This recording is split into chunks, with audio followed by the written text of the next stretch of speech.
И для закрепления информации мы вам будем отправлять на те же электронные почты, которые вы отправляли, будем отправлять вам ссылки на запись семинаров. Но очень хотелось бы, конечно, чтобы вы, конечно, были в онлайне, в прямом эфире, да, чтобы именно действительно пообщаться с коллегами, что-то обсудить. Здравствуйте, у Снери сегодня минус 48.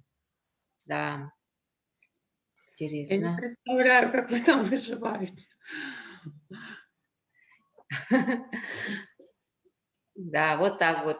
Уснера — это Аймяконский район, мы называем это Улус, Улусы у нас называются районы. Это вот тот самый район, где была зарегистрирована самая низкая температура минус 72.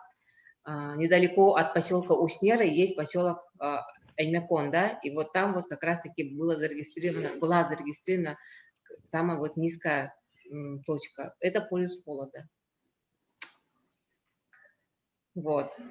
Я дождусь, не дождусь. У меня планируется командировка во Владивостоке. 15 или 16 я должна вылететь, если все будет хорошо. Вот. Вы у нас погреетесь, Надя. Да. Я надеюсь, к тому времени еще потеплее. Сейчас у нас холодно. Ну, для нас холодно. Там минус 15, минус 20 днем. Для нас это холодно. Так, 61 человек у нас подключились. Хорошо. Мы можем начинать или еще подождать? Да, я думаю, что можем начинать. Ровно 10, даже чуть самое. Ну, давайте, коллеги, я вам представлю. Еще раз, меня зовут Надежда Моисеевна Наговицына. Многих я знаю лично, знакома заочно, потому что я работала в системе защиты детей, профилактики сиротства, тоже вела школу приемных родителей, службу сопровождения замещающих семей. Поэтому я думаю, что мы с вами знакомы, и мы с вами уже сотрудничаем вот который год с детскими домами именно ради благополучия наших детей и наших молодых взрослых, выпускников детских домов. И вы все прекрасно знаете, что сейчас наш фонд «Семья для ребенка» в условиях ковида, какая помощь была оказана при поддержке благотворительного фонда Елены Геннадьевны Тимченко. Мы проводим онлайн сейчас, проводим онлайн мастер-классы. К сожалению, у нас в условиях пандемии никак не смогли ее организовать выездные каникулы, но мы сейчас в ожидании, как говорится, ответа фонда Тимченко мы направили дополнительные, вот, как говорится, внесли изменения в проект и в бюджет, и мы очень надеемся, что выездные каникулы для 16 воспитанников из 8 учреждений детских домов, сопровождение 8 психологов все-таки к нам выйдут, и мы сможем организовать каникулы летом. Мы сейчас оказываем большую помощь всесторонним выпускникам детских домов, и они у нас получают абсолютно очень многую поддержку. Это в виде продуктовых наборов, в виде средств индивидуальной защиты, в виде получения анализов, да, прохождения анализов. То есть вот очень-очень много разносторонняя поддержка и консультации проводятся. И еще летом вы детские дома получали от нас тоже при поддержке фонда Тимченко. Мы направляли ребятам настольные игры, спортивные мячи. Это все делается для того, чтобы действительно дети, как говорится, психологически были здоровы и получили помощь, да, вот. И сегодня в рамках нашего сотрудничества, в рамках нашего проекта с вами у нас проходит семинар в онлайн-режиме. Инна Юрьевна Галеня, город Уссурийск, Приморский край. Я думаю, что она сама представится. И, как говорится, желаю нам всем плодотворной работы в эти дни. Инна Юрьевна, вам слово. Спасибо, Надежда. Коллеги, я очень рада, что наша встреча состоялась хоть в таком формате, потому что планировалась действительно, как Надежда говорила, онлайн. Очень жаль, что не удается, но я все-таки верю в лучшее, что мы, может быть, и с вами встретимся в онлайне, потому что я больше тренер тренингов и привыкла к онлайн-режиму, потому что верю в то, что ни один материал, просто поданный теоретически, так не усваивается, как работа на площадке через упражнения, через погружение в тему. Но будем исходить из наших реалий, поэтому попробуем начинать так и будем надеяться на встречу в дальнейшем очно. Надя меня представила, зовут меня, можно без отчества, кому как удобно, кто будет обращаться в чате, и, возможно, с кем-то мы там, просто в дальнейшем, может, будем как-то взаимодействовать, потому что, возможно, после семинаров у нас получится поддерживать связь, может быть, через переписку, какие-то случаи разбирать совместно. Можно обращаться просто по имени Инна. Немножко представлюсь вообще, откуда я, с чем меня едят. Я живу в Приморском крае, работаю в Приморском крае.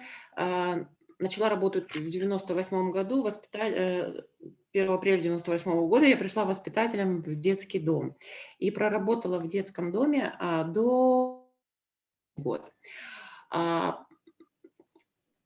Потом хотела вообще из темы сиротства уйти, всем знакомо такое эмоциональное выгорание, да, и хотела из темы сиротства уйти, но не получилось. Не то, что не получилось, наверное, было интересно, когда начали предлагать сотрудничество некоммерческие организации именно уже как эксперту в теме сиротства.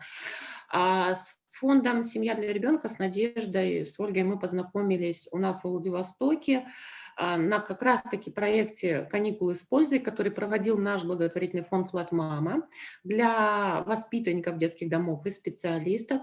И вот такое прям удачное знакомство, потому что меня очень впечатлили ваши коллеги, как они горят, как они переживают за дело и как они действительно хотят помочь не только детям, но и специалистам детских домов, чтобы было легче работать, комфортнее работать, интереснее работать. И на каникулах с пользой они как раз-таки побывали у нас на тренингах, потому что, называется программа для воспитанников детских домов, но мы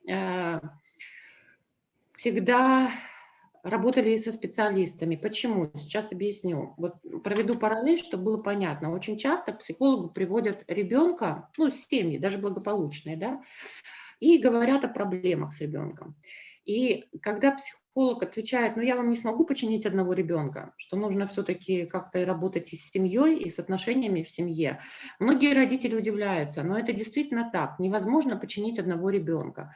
Если у ребенка возникают какие-то проблемы, то нужны изменения и в системе, в семейной системе. Да? И тогда психолог работает и с родителями, не потому что родители плохие, а просто другой сонастрой на взаимоотношения с ребенком, если у ребенка возникли какие-то проблемы. Здесь то же самое. Невозможно учить, каникулы с пользой, вы уже я думаю, знакомы с целями и задачами этого проекта. В принципе, он направлен на то, чтобы помочь детским домам подготовить детей к самостоятельной жизни. Подготовить, потому что не все мы можем, проработавши 20 лет в детском доме, у нас замечательный детский дом, но мы не все можем в рамках учреждения, создать такую атмосферу, чтобы ребенку дать возможность социальных проб, да, то есть чтобы ребенок действительно мог приобрести какие-то навыки, чтобы подготовиться к самостоятельной жизни. И программа направлена вроде как на это, но мы понимали о том, что невозможно готовить только воспитанников, они возвращаются потом в свою среду, и если специалисты будут в стороне, не в теме, то мы не добьемся просто результата. Поэтому мы параллельно начали взаимодействовать со специалистами детских домов и получили очень хорошую обратную связь, насколько это важно, насколько это дефицит на местах, учреждениях, вот у себя даже в Приморском крае. И запрос был от специалистов вот именно о взаимодействии с детьми, о том, какие трудности. Но так как сама проработавши 20 лет в детском доме, я прекрасно понимаю все эти трудности, что и начинала работать воспитателем, потом уже потом получила образование психолога, была психологом. И в 2010 году, когда нам сказали открыть школу приемных родителей на базе детских домов, я вот у Надежды не уточнила, как у вас эта система, у вас школы приемных родителей на базе учреждений, или у вас они как отдельные автономные какие-то организации. У нас все школы приемных родителей в крае открыты на базе детских домов. И уже к 2010 году, имея большой опыт работы с детьми, как воспитатель, как психолог, мне сказали, открывай школу, то есть я была назначена руководителем школы приемных родителей, но я понимала, что у меня очень недостаточно знаний. И тогда я искала, где получить знания, искала сама, потому что, как правило, у нас вы сами же оказываетесь в такой ситуации, как нам говорят, создать что-то новое, но обучение мы дополнительного не проходим. К сожалению, в институтах, классических наших институтах педагогических, в том числе на факультете психологии, к сожалению, вот этих знаний не дают. И я начала искать и нашла Институт развития семейного устройства, который организовала Людмила Петроновская. Скорее всего, вы про нее слышали. И я ехала к ней именно на получение практикоориентированных знаний. Мне не нужны были классические знания, а мне нужны, которые дают в теории, мне нужен был человек, который прошел через это. И когда я погрузилась, в принципе, я погрузилась в тему подготовки будущих приемных родителей, что они должны знать, что вообще, как мы их должны готовить, к чему мы их должны готовить. И начали мы, конечно, с особенностей наших детей. Детей, которые пережили разрыв с кровной семьей, которые попали к нам в учреждение. Я была, коллеги, честно, очень удивлена, что, проработавшись только в детском доме, я вообще даже об этом не слышала, о какой-то теории привязанности, о том, почему наши дети такие. И понимала о том, что вот мы сейчас начинаем образовывать. Я повернулась, потом дополнительно еще много училась. Мы начали образовывать будущих приемных родителей, давать им знания, которыми не владеют сами специалисты детских домов, которые непосредственно каждый день взаимодействуют. И это не только практика нашего региона, это все регионы, потому что сейчас я очень много, работаю с другими регионами. И оказалось так, что приемные родители у нас стали более подкованные в теме сиротства, именно особенности детей наших, чем специалисты учреждений. И это абсолютно не вина специалистов учреждений или администрации учреждений. Это просто вот такой провал, потому что у нас нет факультета для подготовки воспитателей, социальных педагогов, психологов для работы с детьми, пережившими разрыв с кровной, для работы с детьми, которые попали в наши учреждения для детей-сирот и детей без попечения родителей. К сожалению, это провал такой в образовании, который потом, не везде имеют возможность восполнить, то есть обучение это финансово затратное дело, править своих сотрудников. Не в каждом регионе есть действительно учиться. Сейчас, к счастью, ситуация поворачивается по-другому, много специалистов переквалифицируются, повышают компетенции свои именно в области сиротства. И почему, когда мне приходит запрос, что с ними делать, как трудно, бегут, в школу не хотят, посылают. Это я говорю, как звучит на бытовом уровне запрос от специалистов учреждений. Я всегда говорю, мы будем начинать с причины, почему это происходит с нашими детьми, почему такая ситуация возникает. Но вы сами понимаете, если у нас поднимается с вами температура, мы заболели, если мы будем пить только жаропонижающее, она будет подниматься снова в большинстве случаев, потому что мы не убираем причины.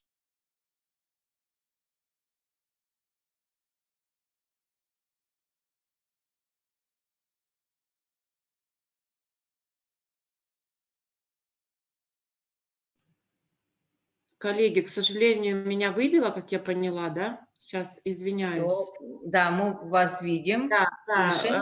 Я Надежду презентацию надо включить. Я Надежду предупреждала, скажу еще вам, бывает у нас такое, бывает, особенно после наших ледяных дождей, у нас до сих пор не восстановили интернет, и я заранее прошу прощения, если вдруг меня начнет выбивать, Надежда где-то подхватит, просто пообщается с вами. И еще бывает, что если очень часто выбивает, мне придется выключить свое видео, тогда вроде как он лучше тянет. Это я заранее предупреждаю. Значит, о чем я говорила? О том, что повторюсь, потому что не поняла, на каком моменте вырубила. Повторюсь, если у нас температура, мы пьем только жаропонижающее, это поможет ненадолго, потому что мы не убираем причину, от чего поднялась температура. Мы не лечим основное заболевание, то есть не ищем причину, почему она поднялась. Но это такой, может быть, немножко грубый пример, чтобы вы понимали.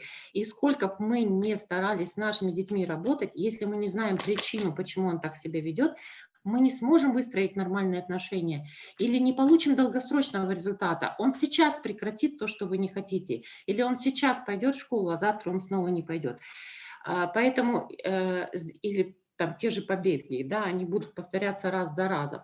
Хотя мы вроде включаем все свои педагогические инструменты, мы стараемся, мы живем на работе больше, чем дома, а ничего не получается. Поэтому мы сегодня, вот сегодня первый день точно будет посвящен у нас причинам, почему он такой. Я перед тем, как начинать, да, основную тему семинара, я очень хочу, несмотря на то, что нас много, но для меня это важно, хоть это и дистанционный формат, кратко очень представиться. Имя, чем вы занимаетесь, содержание, ну, грубо говоря, должность, но содержание вашей деятельности, да, воспитатель ли вы, педагог доп. Образования, то есть в каком ракурсе вы, ну, как вы сотрудничаете, в каких рамках вы сотрудничаете с ребенком в детском доме, для меня это важно. И почему вы здесь? И я очень попрошу, если вас заставили принудительно, вообще я очень за искренность и честность, тогда легче работать, потому что я знаю, что очень часто я у себя так сталкивалась, да, что коллектив на тренинге, ну, тренинговая группа, конечно, гораздо меньше, 25 человек, но человек честно говорит, да меня заставили, я в отпуске, меня вызвали и заставили. И поэтому для меня тоже важно, то есть почему я здесь, очень хочется не слышать социально одобряемые ответы, а вот оно как есть, да, то есть и что вас заинтересовало, почему вы подсоединились к нашему семинару. Еще раз повторюсь, имя, содержание вашей работы с ребенком, то есть воспитатель, педагог доп. Образования или там социальный педагог, и плюс ответ на вопрос краткий очень, почему я сегодня здесь. Коллеги. Через включение, через связь, если можно.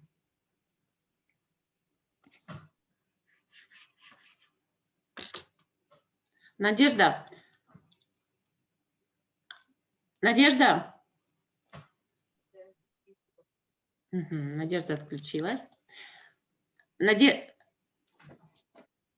Надежда, может, вы мне поможете? Может, вы мне поможете? Я коллег попросила представиться, ну, как-то они, видно, стесняются. Может, вы будете там, у меня списка нету, может, вы будете называть.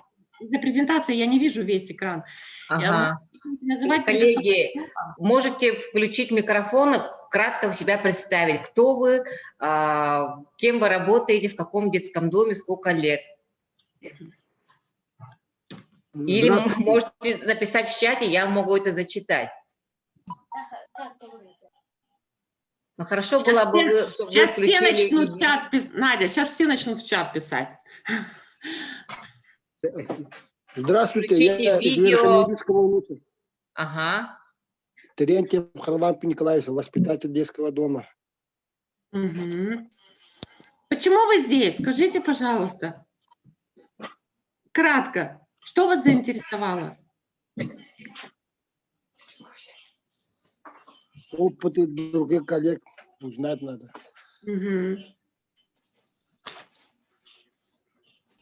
Спасибо. Спасибо вас. Так, здесь у нас 76 человек подключились. У нас Махсоголовский детский дом подключился. Там у нас школа приемных родителей проводится уже с 2012 года. Ну, вообще школа приемных родителей, она у нас проводится на базе всех детских домов. Кто-то вышел в эфир, Надя. Надя, кто-то вышел в эфир, хочет сказать. Да, слышно, да? Да, слышно, да. Это Аймяконский центр помощи детям. Педагог-психолог Швецова Евгения Андреевна. Скажите, Евгения Андреевна, почему вы сегодня здесь? Ну, честно. Честно. Ну, конечно, чтобы в первую очередь узнать, как работать с такими детьми. И вообще тема очень близка для психолога. И, ну, как бы обмен опытом, как, ну, присоединюсь с коллегой. Евгения Андреевна, можно еще один вопрос? Это просто для себя мне, чтобы понимать, насколько глубоко углубляться в тему. Скажите, пожалуйста, с программой привязанности вы знакомы? Нет, не знакома. Спасибо, все. Сколько лет работаю, сказать, да? Можно, да?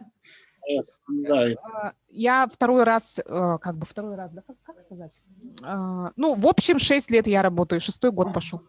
Спасибо.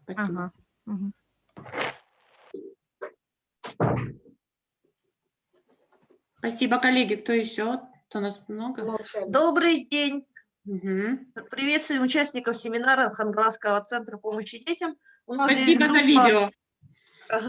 группа людей, специалисты, я социальный педагог, воспитатели, методисты, старший воспитатель, психолог и заместитель директора по учебно-воспитательной работе. Мгм. Спасибо. Коллеги, скажите, почему вы здесь? Мы вообще любители учиться и узнавать что-то новое, общаться с другими людьми. То есть за любой кипиш, кроме голодовки. Классно. Спасибо. Спасибо. Мгм. Коллеги, еще кто подключается у нас представится? Здравствуйте, меня зовут Дмитрий. Я, новичок в этой сфере. Работаю только год в Республиканской специальной коррекционной школе в городе Якутск на должности воспитателя. Ой, спасибо большое. Мгм. Скажите, у вас в коррекционных школах тоже, да, коррекционных школах у вас тоже есть наша категория детей, дети-сироты, дети, оставшиеся без попечения родителей, да? Да, специальная коррекционная школа для детей-сирот и оставшихся без Мгм, попечения. мгм, мгм. Скажите, Дмитрий, почему вы сегодня здесь? Ну, так как я работаю полный год, еще почти 2 года по этой специальности, я набираюсь опыта, пытаюсь посещать такие конференции. Ну, сейчас уже получается в онлайн формате, да? И, и заранее, предвидя ваш вопрос, скажу, что со стратегиями помощи детям с нарушениями привязанности я еще не знаком. Вот это первая причина, наверное. Спасибо огромное. Вообще люблю молодых специалистов в нашей сфере. Я имею в виду, что кто только год, да, еще у кого не зашорен глаз. Это здорово, когда только человек начинает работать и погружается в тему. Спасибо, Дмитрий. Вам спасибо. Доброе утро. Меня всем слышно? Доброе утро. Я воспитатель Тайбухойского, Сунтарского центра помощи детям-сиротам имени Семена Гаврилевича Кривошапкина. Я с некоторыми из вас знаком по ранее прошедшим семинарам и, как там называется, программам, да? Я работаю воспитателем с 2008 года.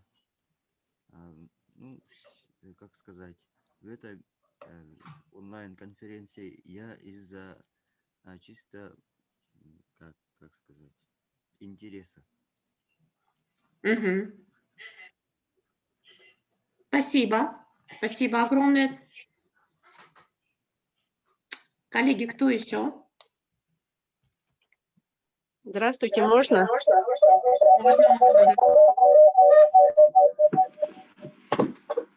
Верхнеузский центр помощи детям-сиротам. Педагог-психолог Тюкянова Альбина Николаевна. Нас тут трое.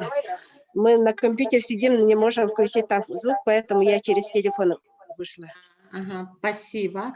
Скажите, почему вы здесь? Потому что я веду школу приемных родителей, там именно есть тема про привязанность, да, и хотелось бы там узнать, но побольше, потому что там у нас как-то не так глубоко там написано, не так глубоко я там не могу сориентироваться, да, вот поэтому хотелось бы побольше еще узнать про привязанность именно детей-сирот. Угу. Чтобы поглубже там рассказать для родителей. То есть для кандидатов, замещающих родителей. Ой. Спасибо. Здравствуйте. Вилюйский центр помощи детям-сиротам.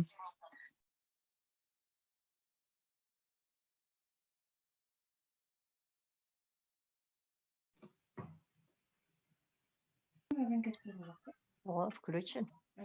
Ага. Слышно, да? Да, слышно. Да, слышно. Вас. Угу.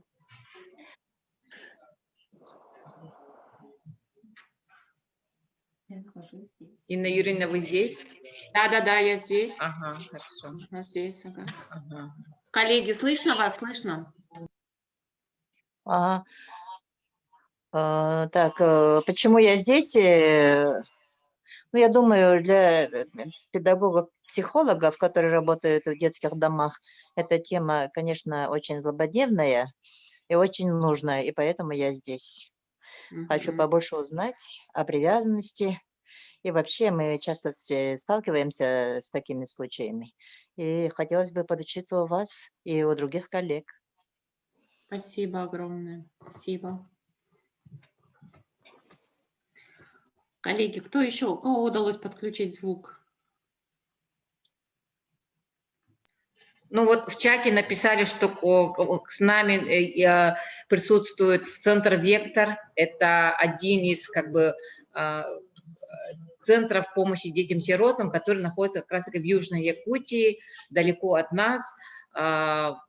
Подключились тут воспитатели, работают они 10 лет, в целях обмена опытом для того, чтобы узнать новую информацию, они пишут. Подключилась у нас Сахая Александровна, Алла Степановна, это воспитатели Верхневилюйского центра, опыт работы 5 лет, у одной первый год, узнать новую информацию, тема семинара очень интересная и в целях обмена опытом пишут. Спасибо. Спасибо. Звук очень тихий.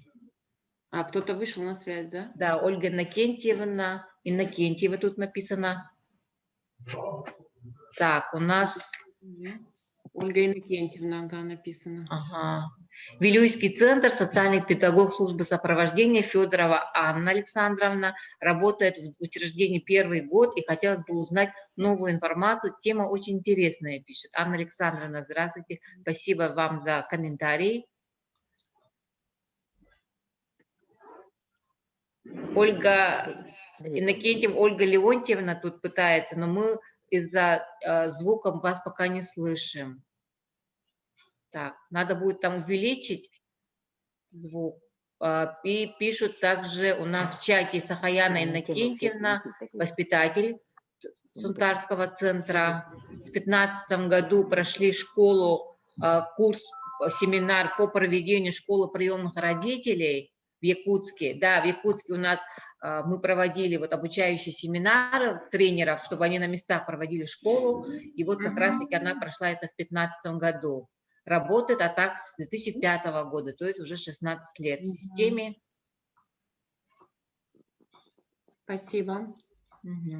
Больше никого там в чате, да, не появилось? В чате нет, все. У кого еще получается звук включить? Ну, мы зато видим Ольгу Иннокентьевну. У нее не получилось сказать, но мы ее видим. Здравствуйте. Здравствуйте. Меня зовут Сарклана Николаевна, я Верхневилюйский центр помощи детям-сиротам. Работаю педагогом-психологом. Меня слышно, да? Да, слышно, да. Ольга Иннокентьевна тоже работает в Верхневилюйском центре. Социальный педагог по постинтернатному сопровождению. Спасибо. Скажите, почему вы здесь? Что вас заинтересовало? Именно вас? Узнать опыт работы именно других регионов. Спасибо. Спасибо.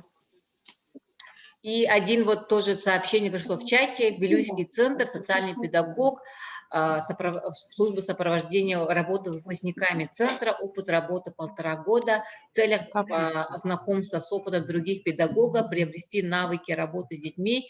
Это пишет нам Егорова Татьяна Николаевна из Вилюйского центра. Навыки работы с детьми. Да. Спасибо.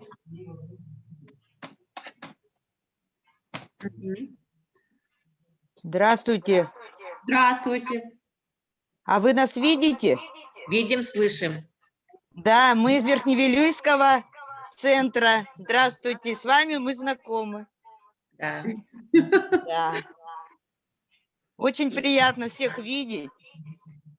Именно вот семинар, почему именно мы участники, потому что именно слово «привязанность» нас интересует. Особенно, когда дети поступают новые. Вот это очень сложно с ними поначалу. Поэтому хочется поподробнее узнать все.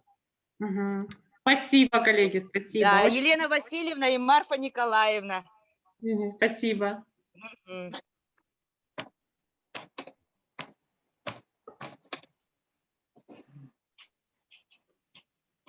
Есть еще у кого получается включить звук и представиться?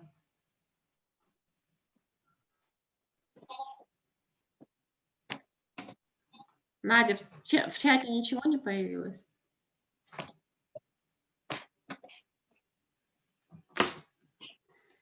В чате сообщений нет. Но, как говорится, мы попытались через руководство детских домов, чтобы действительно приняли участие и воспитатели, и психологи, и социальные педагоги, и даже административные кадры. И вот мне параллельно пишут и звонят, и говорят о том, что после рабочего дня обязательно, как говорится, подключатся и посмотрят запись. Запись мы еще отправим для закрепления информации, материала. Поэтому абсолютно не переживайте, потому что я прекрасно знаю, что в условиях учреждения всякие дела появляются. Вот, очень рада видеть всех в онлайне. Хотелось бы, конечно, встретиться в офлайне. Вот. Угу.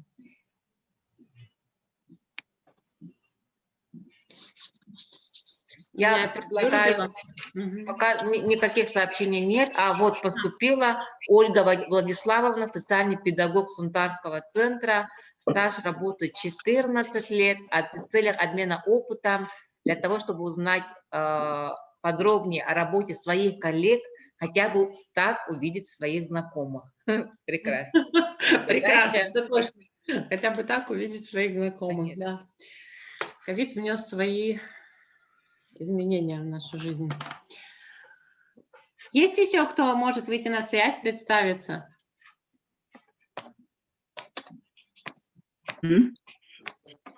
Добрый день. Меня зовут Добрый день. Петр. Работаю в Сунтарском центре помощи детям, педагогом-психологом. Так как я новый человек в этой организации, работаю только год, интересует все, что связано по работе с детьми.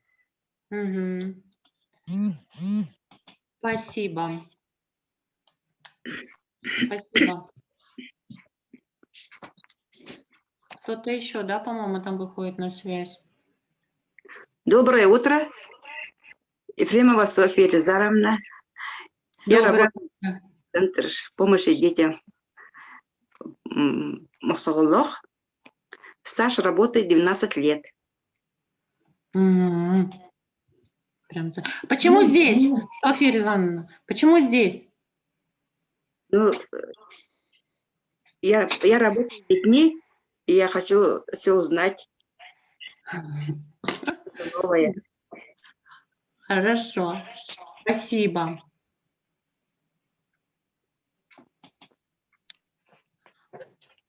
Надежда, но если там больше ни у кого не получается выйти на связь, может, тогда будем двигаться дальше? Да? То есть жаль, что не удается всем представиться, прям мне очень не хватает живого общения. Но смотрите, спасибо вам большое за то, что вы озвучили. Здорово, что мне очень приятно, что у нас есть и психологи, и социальные педагоги, и воспитатели, то есть различные специалисты, которые, и даже замдиректор, различные специалисты, кто работает с детьми. Это очень важно. Спасибо за то, что озвучили, почему вы здесь, потому что это ваш запрос. Я сразу вижу, что не у всех запросы я удовлетворю, да, потому что там, у нас ограниченное количество времени, да, там пока у нас назначено 3 встречи, там дальше мы с Надеждой еще, да, как Надежда решит. Давайте, наверное, перейдем к основному, потому что время ограничено. Программа привязанности, и почему мы все-таки с нее начинаем, да. Эта программа встроена в каждого из нас. Вот в каждого участника семинара она встроена.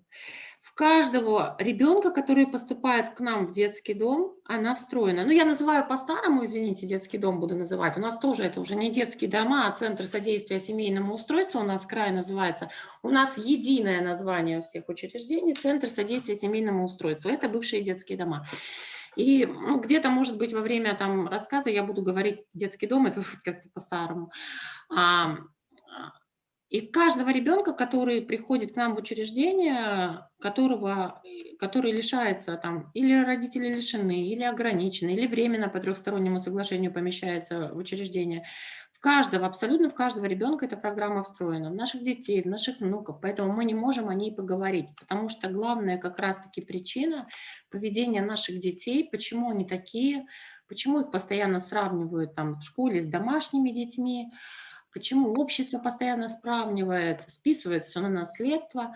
В принципе, программа привязанности работает у них по-другому. И дело не в наследственности, не в генах, а в программе привязанности, которая дала сбой. И вот с этим мы с вами попробуем разобраться.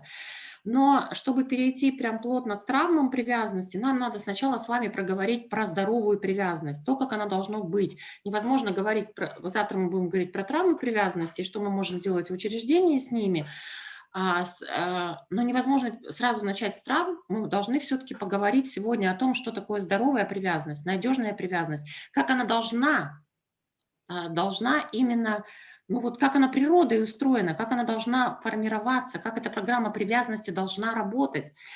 Мы с вами живем и не ощущаем ее, да, ну как воздух, да, мы ходим, дышим, мы же не думаем, чем мы там дышим, ну вот что мы там, как этот процесс происходит, что мы дышим. Или как, например, рыба плавает в воде. Рыба поймет, что такое вода, если эту воду слить, убрать, да, ну, потому что это ее среда обитания, и она не задумывается об этом. Также о программе привязанность, мы об этом не думаем, потому что, ну, вот она в нас встроенная, и мы с этим живем.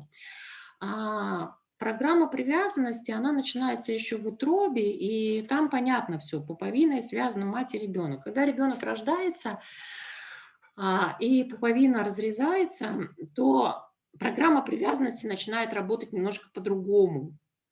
Вот здесь это я взяла, я сразу скажу, что невозможно там полностью за такие короткие часы, там за 3 часа изучить программу привязанности. Поэтому я буду обязательно вам рекомендовать литературу, это уже ваше дело потом читать, углубляться.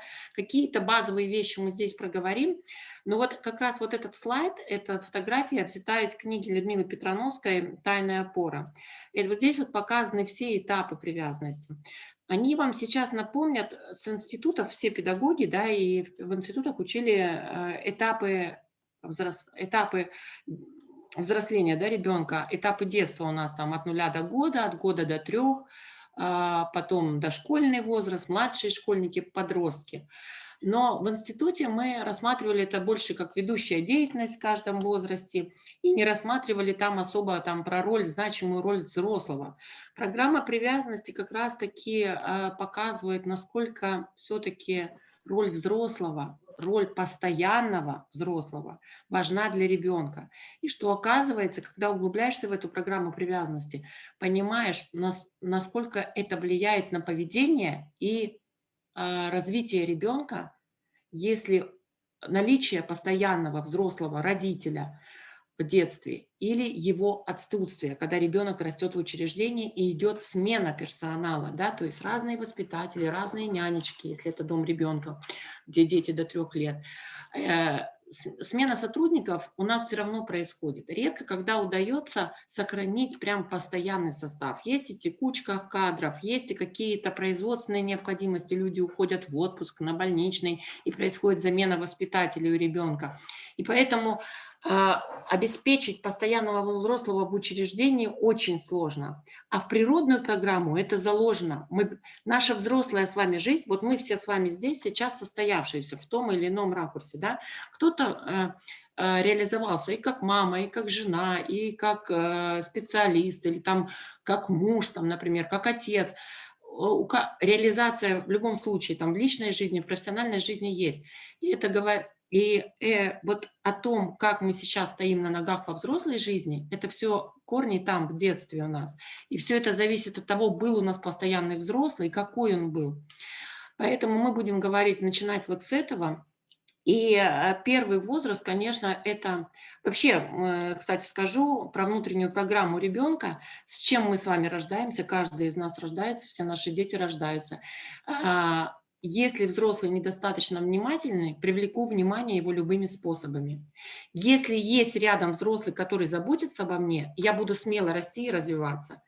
Если этого взрослого нет, то я замру, не буду расти, буду ждать лучших времен.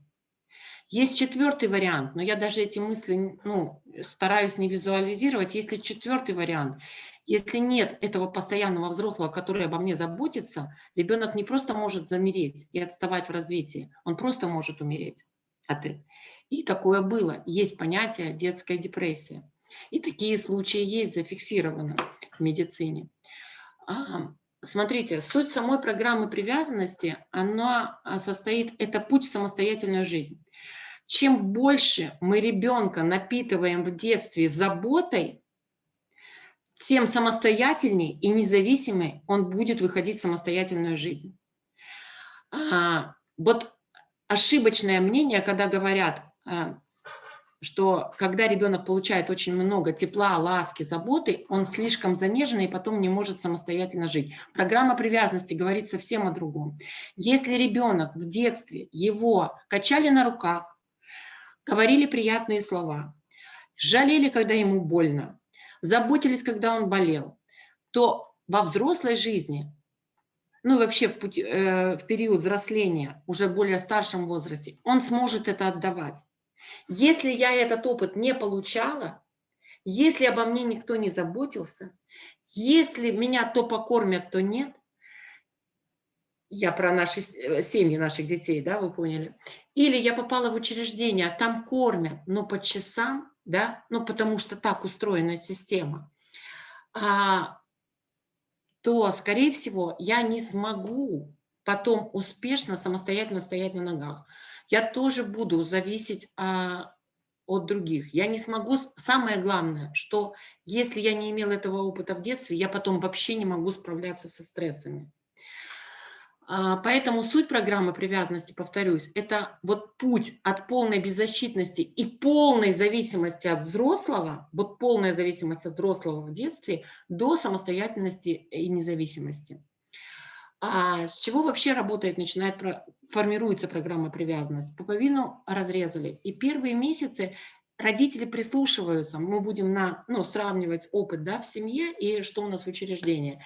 И первый месяц родители прислушиваются. Почему ребенок плачет? Не сразу понимают, накормлен ли он, почему плачет.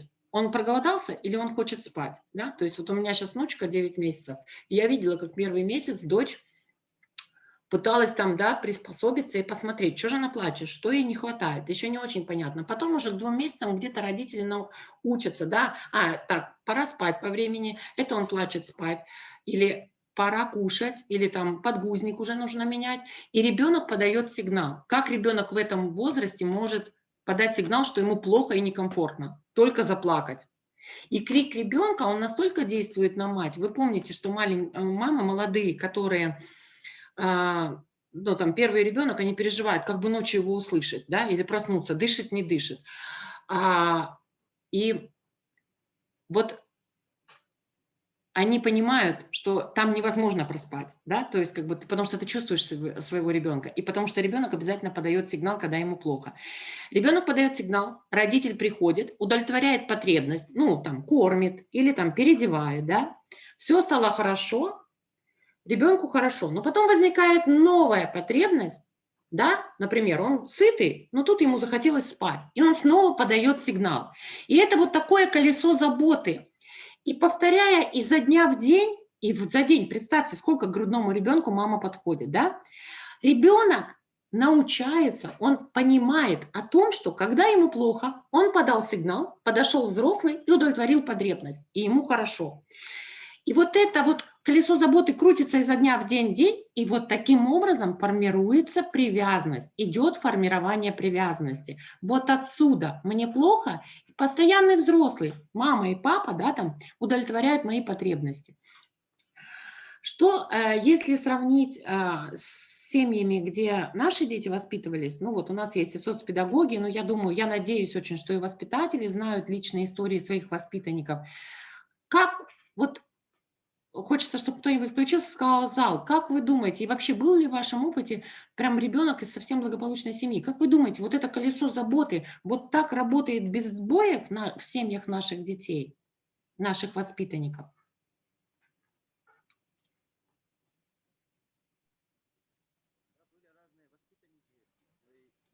Угу. Надь, может, там кто в чате напишет? Я думала, кто-нибудь включится, ответит. Ну, хорошо. Конечно, нет. Когда мы читаем историю наших детей, мы видим, что, например, там, родители сильно злоупотребляли алкоголем, да? И мы понимаем, что если у родителя алкогольная зависимость, то, конечно, он не всегда будет по сигналу, вот этот круг, не всегда, который перед вами, не всегда по сигналу будет приходить родитель. Ребенку плохо, он кричит, сейчас родитель трезвый, подошел и накормил. Ребенок хочет спать, родитель уложил, а потом ребенок проснулся, опять хочет кушать, или там он обкакался и лежит в мокрых, там, в грязных пеленках, а родитель уснул пьяный. Ребенок кричит, а родитель не слышит, или даже, может быть, не спит, но не считает нужным подходить. И вот этот круг заботы, когда он 1-2 раза сдает сбой, это не страшно. Это и в благополучных семьях бывает. А вот когда он постоянно дает сбой, и тут у ребенка не формируется вот эта картинка, что если мне плохо, я подаю сигнал, ко мне не всегда подходит. И очень часто не подходит. И в этом случае, ну, это страшно на самом деле. Мы никогда об этом не задумываемся, но у него начинается отморожение чувств. Да? То есть он привыкает к тому, что ему уже можно и мокрому лежать сутками. Да? То есть он не чувствует дискомфорта. Постепенно это приводит к отморожению чувств. И очень часто у нас ошибка в чем? Мы считаем, мы выезжаем в семьи, да, и смотрим обстановку. Но благополучие ребенка зависит не от условий, да, может быть грязно, могут быть раскиданы вещи. Но если есть отношения с родителем, если вот этот круг заботы постоянно работает без сбоев, то тогда привязанность формируется. И не от грязи и не от разбросанных там каких-то тряпок в квартире зависит привязанность, сформированная с родителем, а как раз-таки от отношений, в которых ребенок живет.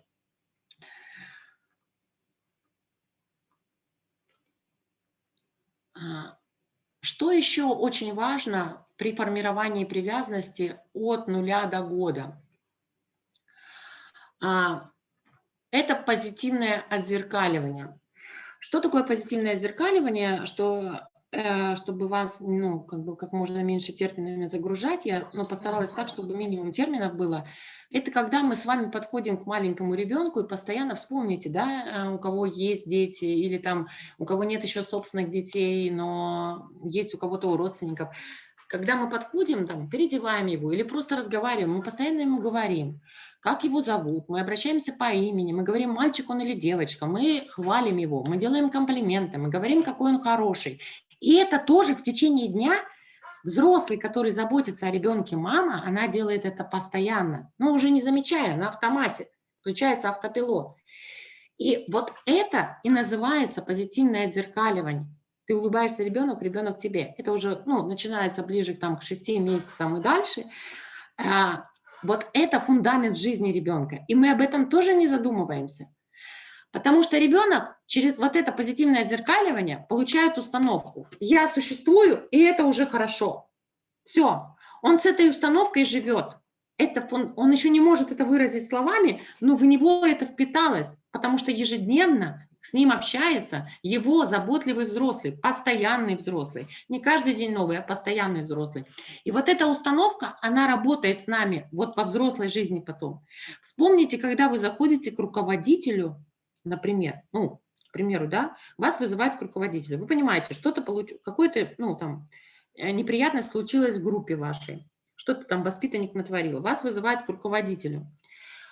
И вот человек идет, переступает порог кабинета, конечно, руководители бывают разные. Но вот представим, что, сейчас я не про ваших руководителей, представим, что у вас авторитарный руководитель, который прям сейчас накажет, выговоры влепит, еще и стимулирующих лишит.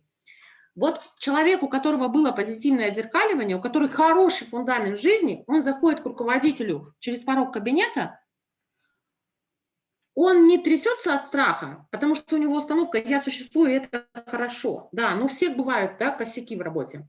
Ну все бывает, да. Сейчас мы разберемся, проговорим, ничего страшного. Но я существую уже, и это хорошо. Вот эта установка внутри, мы ее не приговариваем, но мы идем уже с такой.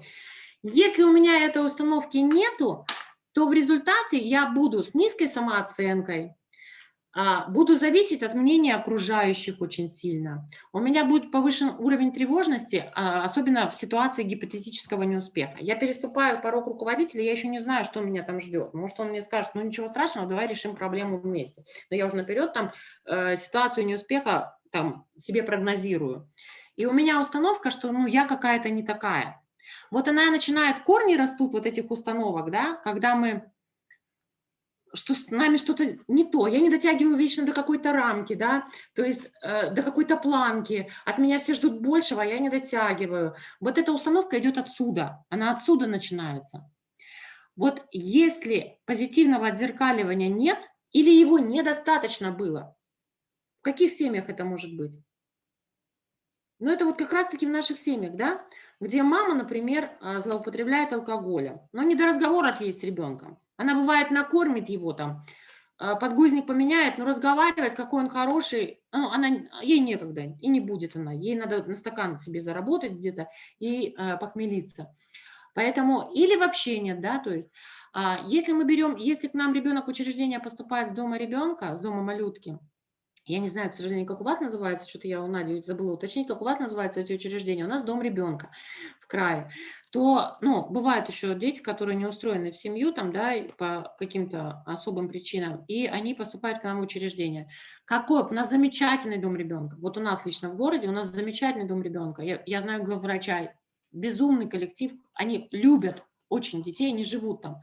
Но вот это позитивное отзеркаливание, когда у тебя много детей в группе, ты не можешь его дать физически. Да? Если ты один на группе, ты его не можешь каждому ребенку дать физически. И поэтому обвинять здесь, что там в учреждении плохие специалисты, нет. Мы здесь говорим о том, что в условиях учреждения мы этого не можем дать. Но тут еще важно, позитивное отзеркаливание должно быть от постоянного взрослого. Это не может быть сегодня один, завтра другой, послезавтра третий. Так устроена программа привязанности.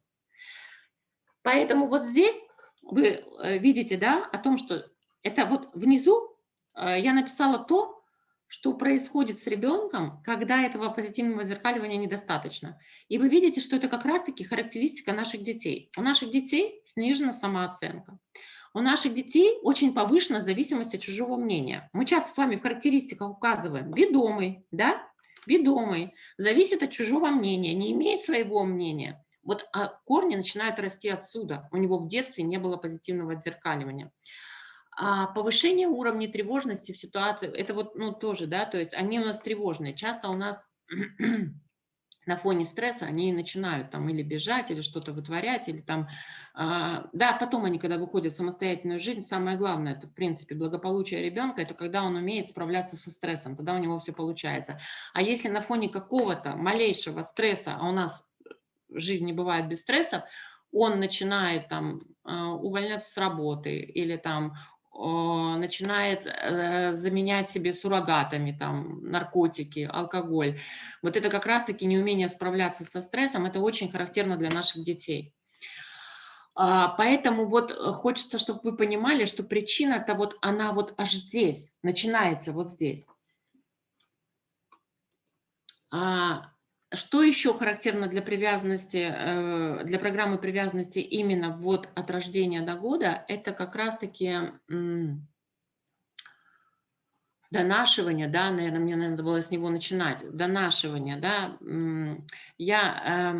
когда мы берем на руки, когда мы часто, вот раньше нас учили, я дочь рожала в 92-м году, и у нас был популярен СПОК, может быть, мои ровесники помнят. У меня дочь до сих пор, у меня дочь клинический психолог, и она до сих пор вспоминает, ну да, ты же меня по СПОКу воспитывала, но я ей рассказывала, что в наше время было популярно. Сейчас у молодых мам тоже популярна программа привязанности, кстати, они стали ее применять. А пошла она со школ приемных родителей, с того момента, когда мы стали готовить приемных родителей и рассказывать о ней, и оно дошло и до благополучных семей. И сейчас молодые мамы тоже скупают, у нас Петрановская появилась в магазинах, стали скупать книги Петрановской и прислушиваться к советам Людмилы Петрановской. Вот смотрите. Нас учили, что ребенок должен засыпать сам, нужно его научить, положите в кроватку, ничего страшного, он поплачет 20 минут первый раз, 15 минут второй раз, 10 минут третий раз, а потом научится сам засыпать. А ты стоишь под дверью, у тебя сердце разрывается. Я с ужасом вспоминаю вот этот момент, наверное, чувство вины до сих пор иногда присутствую перед дочерью, потому что тогда был популярен Спок. И мы вот... Педиатры советовали нам, и мы воспитывали по Споку, читали и воспитывали, потому что нас же этому никто не учил.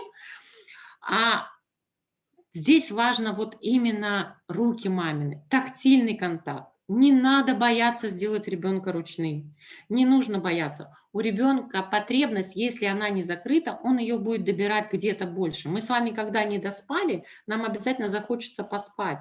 Вот если у ребенка этого возраста, грудничка, потребность быть на руках матери, нужно дать эту потребность. Она от природы там. И вот этот этап донашивания очень важен. И мы вспоминаем наших детей из тех семей, с которых они... Ну, конечно, бывает у наших детей, что семья не сразу скатилась по социальной лестнице, и, например, читаешь личное дело ребенка, и сначала вроде было ничего. То есть, ну, например, там произошла какая-то трагедия, там, и семья скатилась по социальной лестнице, стали зависимыми, там, наркомания или алкоголизм уже в более позднем возрасте. Бывает и такое. Но чаще всего ты читаешь, что и понимаешь, когда ты понимаешь историю семьи, ты понимаешь, что там никакого донашивания не было. И он вот этого тактильного контакта, заботы не получил. И поэтому здесь важно вот это вот помнить, когда мы строим отношения с нашими детьми. Еще скажу, надо помнить о том, что просто когда мы детей устраиваем, знаете, в семью, ну просто вот сопровождаешь потом семью, я помню, как один опекун мне говорила, она говорит, ну почему? Ну все замечательно в наших отношениях. Уже ребенок прожил длительный период в семье. Но почему все замечательно в наших отношениях? Почему, когда я ее жалею, я ее лечу? Почему, когда я порезалась сильно, говорит, у меня прям, ну, сильно там аж зашивали. Почему я, говорит, порезалась, мне было больно, я так плакала. Почему она не жалела меня? Ведь у нас вроде все так хорошо в отношениях. Почему я не чувствовала от нее вот этой жалости? У нее не было потребности пожалеть от меня. Это мы на консультации с опекуном разбирали. И вот во время таких консультаций мне приходилось откатываться назад и вспоминать детство этого ребенка. Мы вспоминали детство, в какой она семье росла. Если ребенка не жалели, если ребенок не получал эту жалость, когда ему больно, не получал заботу, когда ему больно, не получал вот эту помощь, у него нет опыта. Как он может потом подойти пожалеть, если у него этого опыта нет? Это же наш опыт, который мы приобрели в детстве. Мы об этом не задумываемся, откуда это у нас. Но это опыт, который мы на себе прочувствовали, поэтому мы можем отдавать. Мы можем жалеть, заботиться и отдавать, когда мы это получали. А наши дети чаще всего, читаешь личное дело, и ты понимаешь, что они это не получали. И поэтому он такой жестокий, он такой черствый, а у него не было этого опыта. Мы с вами потом будем говорить о том, что уже, наверное, на третий день, как мы можем в условиях учреждения ему эти дырочки залатать, что мы можем сделать. И после года, ну, ближе к году, когда ребенок начинает сам уже двигаться, вот это первый его кризис, да, такой серьезный кризис, когда он начинает уже сам двигаться, у нас есть даже такое понятие кризис 1 года. Здесь начинает, программа привязанности работает уже немножко по-другому. Здесь начинает формироваться поведение следования. И вы помните, что, да, то есть ребенок уже ходит самостоятельно, отрывается от мамы, но мама должна быть, ну, в поле зрения, да, если мама уходит, например, да, куда-то, он будет там или идти, или если еще плохо ходит, опускаться на четвереньки и быстрее ползти за мамой. У него появляется вот поведение следования за мамой. Он начинает повторять за нами хорошо, за взрослыми. И это тоже заложено природной программой. Это обязательно. Мы следуем за своим взрослым, с которым у нас формируется здоровая, надежная привязанность. Мы следуем и повторяем за ним. Что происходит в семьях наших детей? Вспоминаем их родителей, за кем они следуют,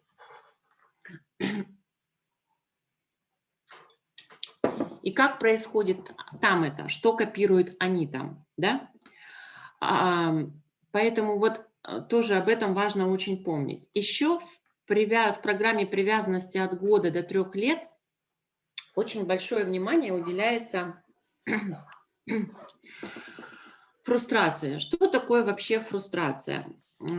Фрустрация – это, ну, психологи меня понимают, я объясню другим специалистам, кто не знает. Фрустрация – это когда, ну, как, переживание чувств, да, то есть разочарование. У нас, смотрите, ребенок от года до 3, он, например, очень часто, вы, наверное, помните, да, что он начинает осваивать новое. Он старается что-то сделать, у него может, ну, например, да, ребенок там 2 лет, к примеру, да, хочет дотянуться до чего-то, достать с полки, у него не получается, и он начинает нервничать, да, то есть как бы он пытается, он начинает нервничать, начинает плакать, может быть, психовать, швырять, и что в этот момент? Он бежит к родителю, у него не получается, и он бежит к родителю, к значимому взрослому, постоянному взрослому. Если он бежит к родителю, это здорово. И что делает наш хороший, замечательный родитель?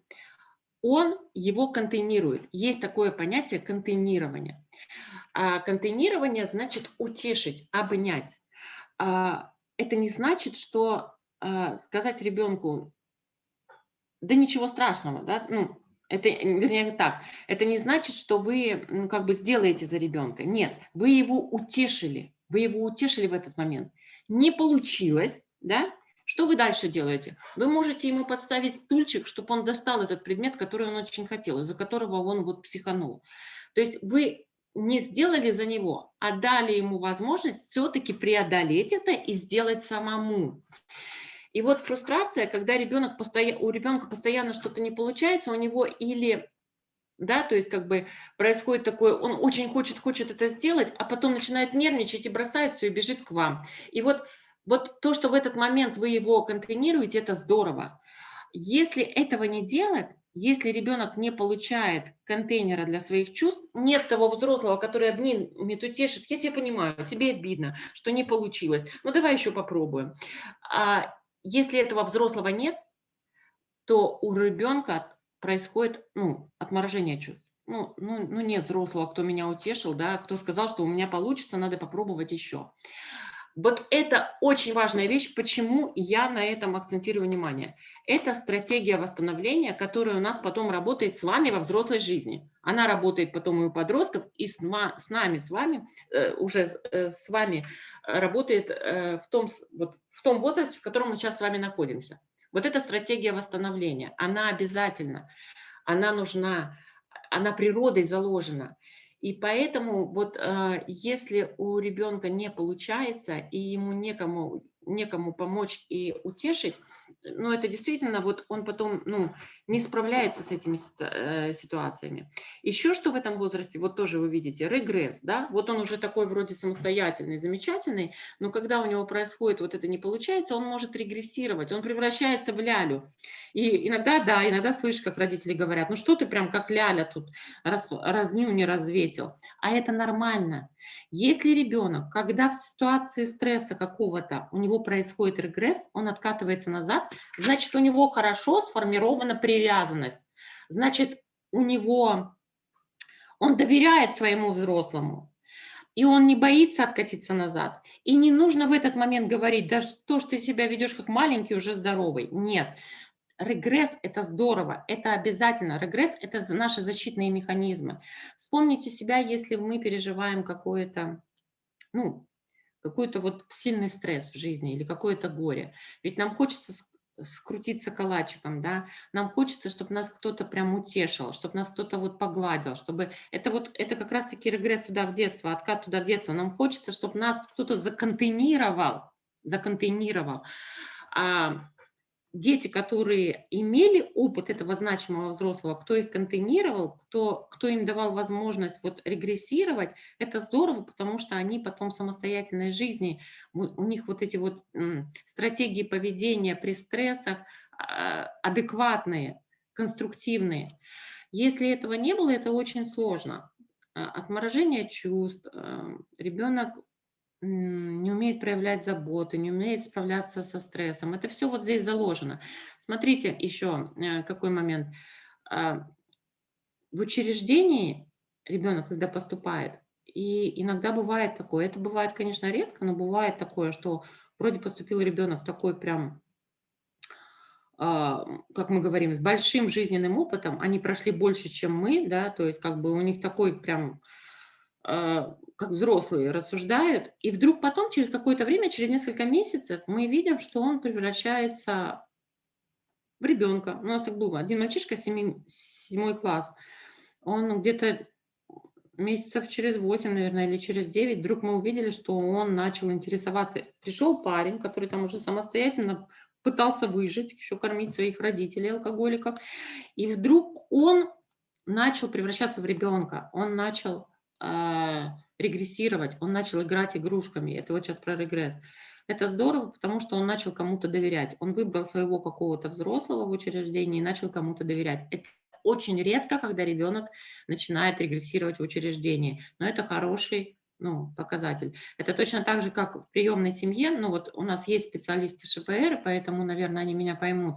Когда мы говорим про адаптацию, когда мы готовим только будущих потенциальных родителей для наших детей, и мы говорим про адаптационный период, и вот на адаптационном периоде как раз-таки может быть этот регресс. И мы говорим приемным родителям будущим о том, что если вы заметили признаки регресса, что вы брали 5-летнего ребенка, а вдруг перед вами через полгода в семье ребенок ведет себя как 3-летняя ляля, хлопайте в ладоши, кричите «Ура!», у вас началась формироваться привязанность. Это говорит о формировании привязанности. Это ребенок начинает вам доверять. Когда ребенок при вас начинает агрессировать, ребенок начинает вам доверять. И здорово, когда родители это понимают, они тогда на консультациях уже на сопровождении, они не пугаются. Они пугаются, что там у всех же по-разному, у кого-то через полгода это может происходить, у кого-то через год, у кого-то это вообще никогда не происходит. И они не пугаются, что вдруг брали ребенка одного возраста, а через полгода видят ребенка другого возраста. Ну, сразу скажу, если вам интересно, все спрашивают, а что с этим делать? И даже если в учреждении вы с этим столкнулись. Все просто, вот до банальности просто. Если вы видите, что 7-классник, как я вам приводила пример, стал играть игрушками, стал играть мягкими игрушками, вообще стал интересоваться игрушками, давайте поможем ему вот это вот, эту дырочку заткнуть, да, то есть давайте с ним доиграем, как я говорю. Давайте с ним немножко доиграем. Просто дайте ему возможность, не смейтесь.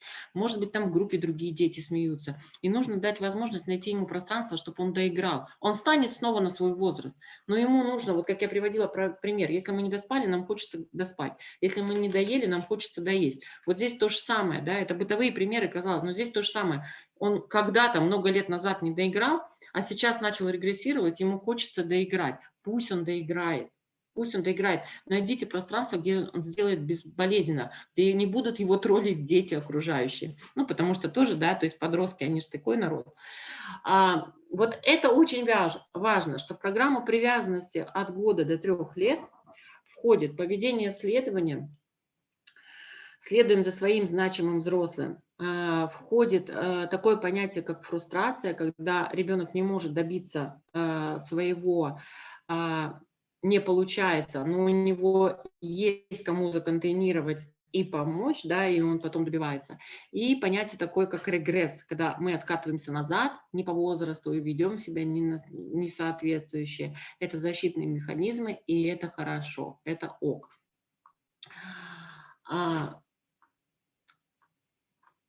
Смотрите, чем у нас заканчивается этот возраст? От года до 3. Кризис 3 лет. Мама поломалась. Ну, это вот, если говорить со стороны ребенка, как ребенок озвучивает. До этого вдруг, с мамой конфликтов не было, а тут вдруг мама не дает, мама запрещает. Все вы слышали про кризис 3 лет, и для наших детей он очень важен. Смотрите, что тут появляется. Ребенок к 3 годам самостоятельно кушает, самостоятельно может одеваться, самостоятельно уже вообще хорошо передвигается, он много что делает самостоятельно, и вдруг ему много чего еще и запрещают. И вот этот кризис, он, ну, его видно, у кого-то он 2,5 начинается, у кого-то он позже 3 лет, но его невозможно не заметить, он заметен даже для окружающих. Когда они падают в магазин на пол, когда они кричат «я сам». Вы педагоги, я не буду подробно, вы все знаете этот кризис. Ну как здесь работает программа привязанности, да? Вот программа привязанности заключается в том, что если до 3 лет сформирована хорошая привязанность, то, о чем мы с вами вот сейчас перед этим говорили, сформирована надежная привязанность, и ребенок уже уверен в своем взрослом, колесо заботы работало, то есть давали возможность вот пережить разочарование, когда что-то не получается, контейнировали, следовал он за вами. Ну, вот это все пережито, то к 3 годам ребенок, кризис будет. Но он понимает уже о том, что даже если я конфликтую с мамой, она меня все равно любит. Если вообще он должен выйти из этого кризиса 3 лет с пониманием, какого бы конфликта ни было с родителями, они меня все равно любят. Она мне не дала конфету, она меня любит все равно. Она мне не купила игрушку, я закатила, она меня все равно любит. Вот это очень важно, чтобы ребенок из кризиса 3, вот здесь задача программы привязанности в этом. Из кризиса он выходит с установкой, что мама его все равно любит, какой бы конфликт ни был. Вы помните, что вообще задача кризиса 3 лет – это ребенок должен выйти с 3 стратегиями выхода из конфликта, да? То есть где-то он, ну как мы родители, ну все педагоги, вы знаете, что как учат родителей. Если ребенок 3 лет настаивает, и ему можно это позволить, нужно ему уступить. Ну, например, он хочет открыть воду сам в кране, можно ему уступить. То есть и здесь стратегия поведения, что я могу настоять и получу. Вторая стратегия поведения – это ребенок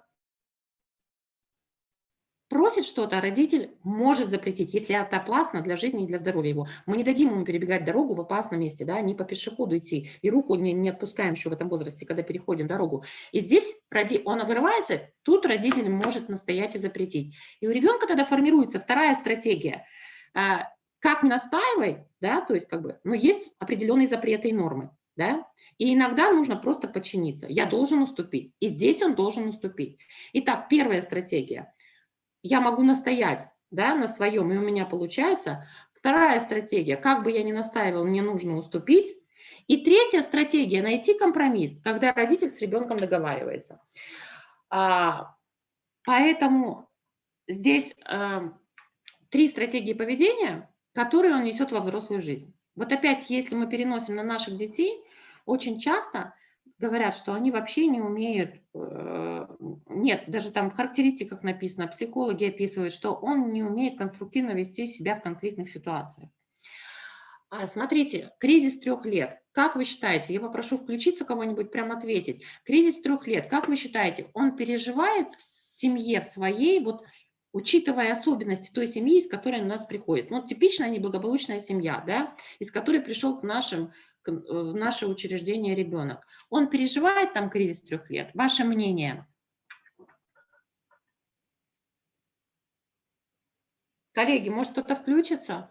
Скажет? У нас нет правильных, неправильных ответов. Мне просто хочется, чтобы вы включались. Мы не ставим оценки за ответы.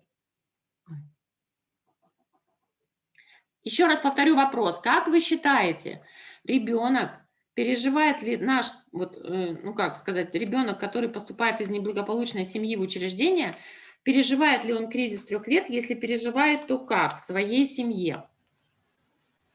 Независимо от возраста? Нет, вообще, вот он пришел к нам, например, ну, часто же приходит уже школьного возраста, да, ребенок 10 лет. Подросток. Как вы, да, из неблагополучной семьи, где мама с папой злоупотребляли, с семьей работали, семью пытались все-таки восстановить, но не получилось, он пришел к нам. Как вы считаете, он переживал кризис 3 лет? Переживал, конечно. Переживал. Как он его переживал? Но не, как сказать-то. Ну, своими словами, не выбирайте выражения. Вот. Ну, как вот дети поступают, да, к нам в учреждение. они сперва не могут адаптироваться. Они сидят в комнате в одиночестве. Если у кого есть телефон, то они пытаются дозваниваться до своих, разговаривать с друзьями. И после долгой работы они только адаптируются и уже начинают как бы забывать, откуда они пришли. Ну, то есть привыкать к остальным детям. Но чаще всего у некоторых бывает такое, что они долго переносят расставание. Я как неправильно понял, да, вопрос? Меня слышно? У меня микрофон как-то неправильно работает. Нет, вас слышно. Да. Коллеги, простите, меня в очередной раз вырубило. Можно кратко повторить? Меня просто вырубило с интернета, неустойчивое соединение. Я говорю, что вот, когда воспитанники поступают только, да, они долго адаптируются, и если у них есть телефон, то они пытаются дозваниваться до своих и разговаривают. Они, если нет, то они сидят в одиночестве. И как бы, да, бывают случаи, когда вот подростки, они плакали. Как-никак, родители есть родители, воспитатель никак не может их полностью заменить. И мы пытаемся как-то вот работать с такими детьми. И через других детей тоже, чтобы они быстро адаптировались и уже стали на ноги. Вот вы сейчас очень важную вещь сказали. Ну да, вопрос немножко был в другом, но спасибо вам большое. Родители есть родители. И привязанность действительно, пусть она там с нарушениями, мы будем говорить про привязанность с нарушениями, не у всех надежная здоровая привязанность, но привязанность сформирована, и это хорошо, да, и это нормально, что он плачет.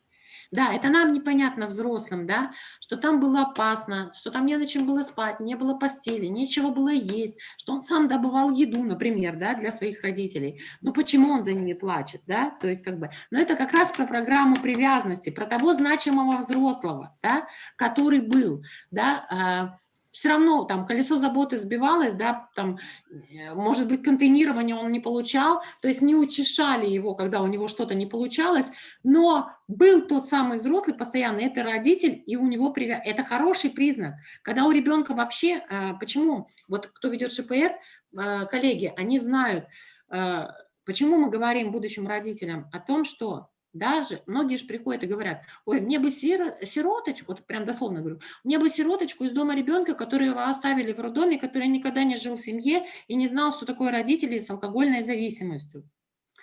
И когда ты начинаешь им рассказывать, что это вот как раз-таки дети чаще всего с нарушением вообще, с грубым нарушением привязанности, потому что они никогда не были в семье, у них никогда не было родителей, и у них нет опыта формирования привязанности, да. То есть ребенок, который попал в учреждение сразу, у него не было навыка формирования привязанности с постоянным взрослым. Вот то, про того ребенка, про которого сейчас рассказывал коллега, этот ребенок имеет опыт формирования привязанности. И это здорово, потому что он сможет даже, да, то есть как бы он сможет построить отношения с новым взрослым, да. Дети, которые никогда не имели опыта привязанности, им сложнее, они не знают, что это такое, и поэтому очень часто даже в приемной семье у них не формируется привязанность. Это очень сложный случай, но это отдельная тема. Коллеги, спасибо. Это, по крайней мере, большое, что вы откликнулись. Это, по крайней мере, точно по теме привязанности, почему ребенок плачет. Но я спрашивала про кризис 3 лет, переживает он или нет. Смотрите, вот здесь зависит, конечно, от семьи. Бывает там все-таки семья там неблагополучная, но все-таки бывает возможность есть у ребенка там психовать, стучать ногой и учиться выходить из конфликта. Но чаще всего эти дети, вы понимаете, да, о том, что они выполняют роль взрослых. Если мама пьяная, если мама спит, если мама не интересуется ребенком, перед кем я буду конфликтовать? Перед кем я буду стучать ногой и настаивать, что я сам зашнурую шнурки, хоть мы опоздаем в детский сад, что я сам открою воду. Ему просто не перед кем конфликтовать. У него нет такой потребности конфликтовать. То есть он будет конфликтовать и будет этот кризис переживать, если опять же есть заботливый, постоянный взрослый. Да? Потому что этот кризис придуман природой. Он встроен в программу привязанности. И он будет, ребенок, этот кризис проходить, если есть этот заботливый взрослый, с кем можно конфликтовать. И этот заботливый взрослый будет учиться выходить из конфликта. То есть, естественно, не потакать ребенку, а вот именно те 3 стратегии, про которые я говорила, настоять на своем, или уступить, или найти компромисс. Вот эти 3 стратегии он будет принимать в зависимости от ситуации, когда конфликт случается. В неблагополучных семьях чаще детям не перед кем конфликтовать. Если ребенок к вам поступает из дома ребенка, да, был в 3 года в доме ребенка и потом поступил в ваше учреждение, как вы думаете, да, если он прожил в доме ребенка в 3 года, у него был кризис 3 лет? Ваше мнение, коллеги, включитесь еще кто-нибудь, поделитесь. Переживал ли он кризис 3 лет в учреждении, если он находился не в семье в это время?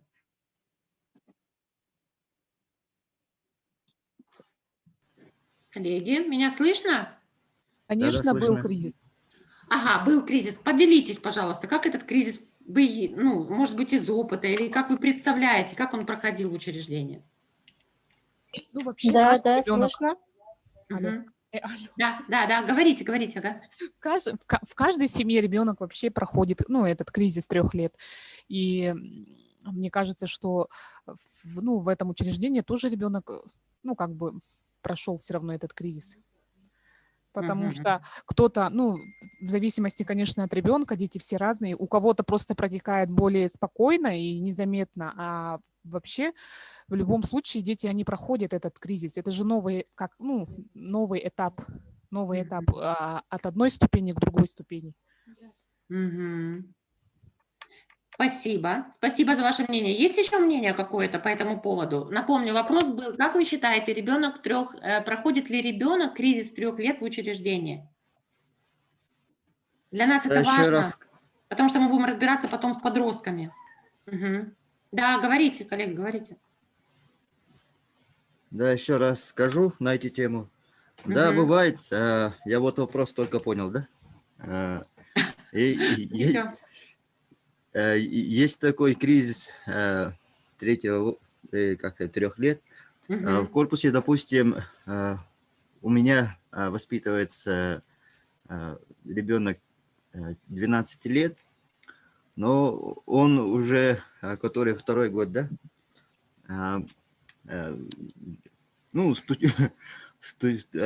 Бывают случаи, когда он психует без повода или с поводом. Но хочет, чтобы все присутствующие обратили внимание именно на него. Бывает разногласия пустяковые, да? Иногда даже непонятная ситуация. Но дело не в том, какой ребенок, а в том, что он именно хочет, чтобы на него обратили внимание. Привлекает внимание. Привлекает внимание любыми способами. Правильно я вас поняла? Да. Спасибо, да. В принципе, это похоже на 3-летку, да, возможно, да. Есть еще кто хочет высказаться по поводу кризиса 3 лет? Смотрите. Алло. Говорите, да. Вилюська. Я думаю, что кризис 3 лет присутствует у каждого ребенка, потому что вы же сами говорили, что привязанность заложена природой в каждом ребенке.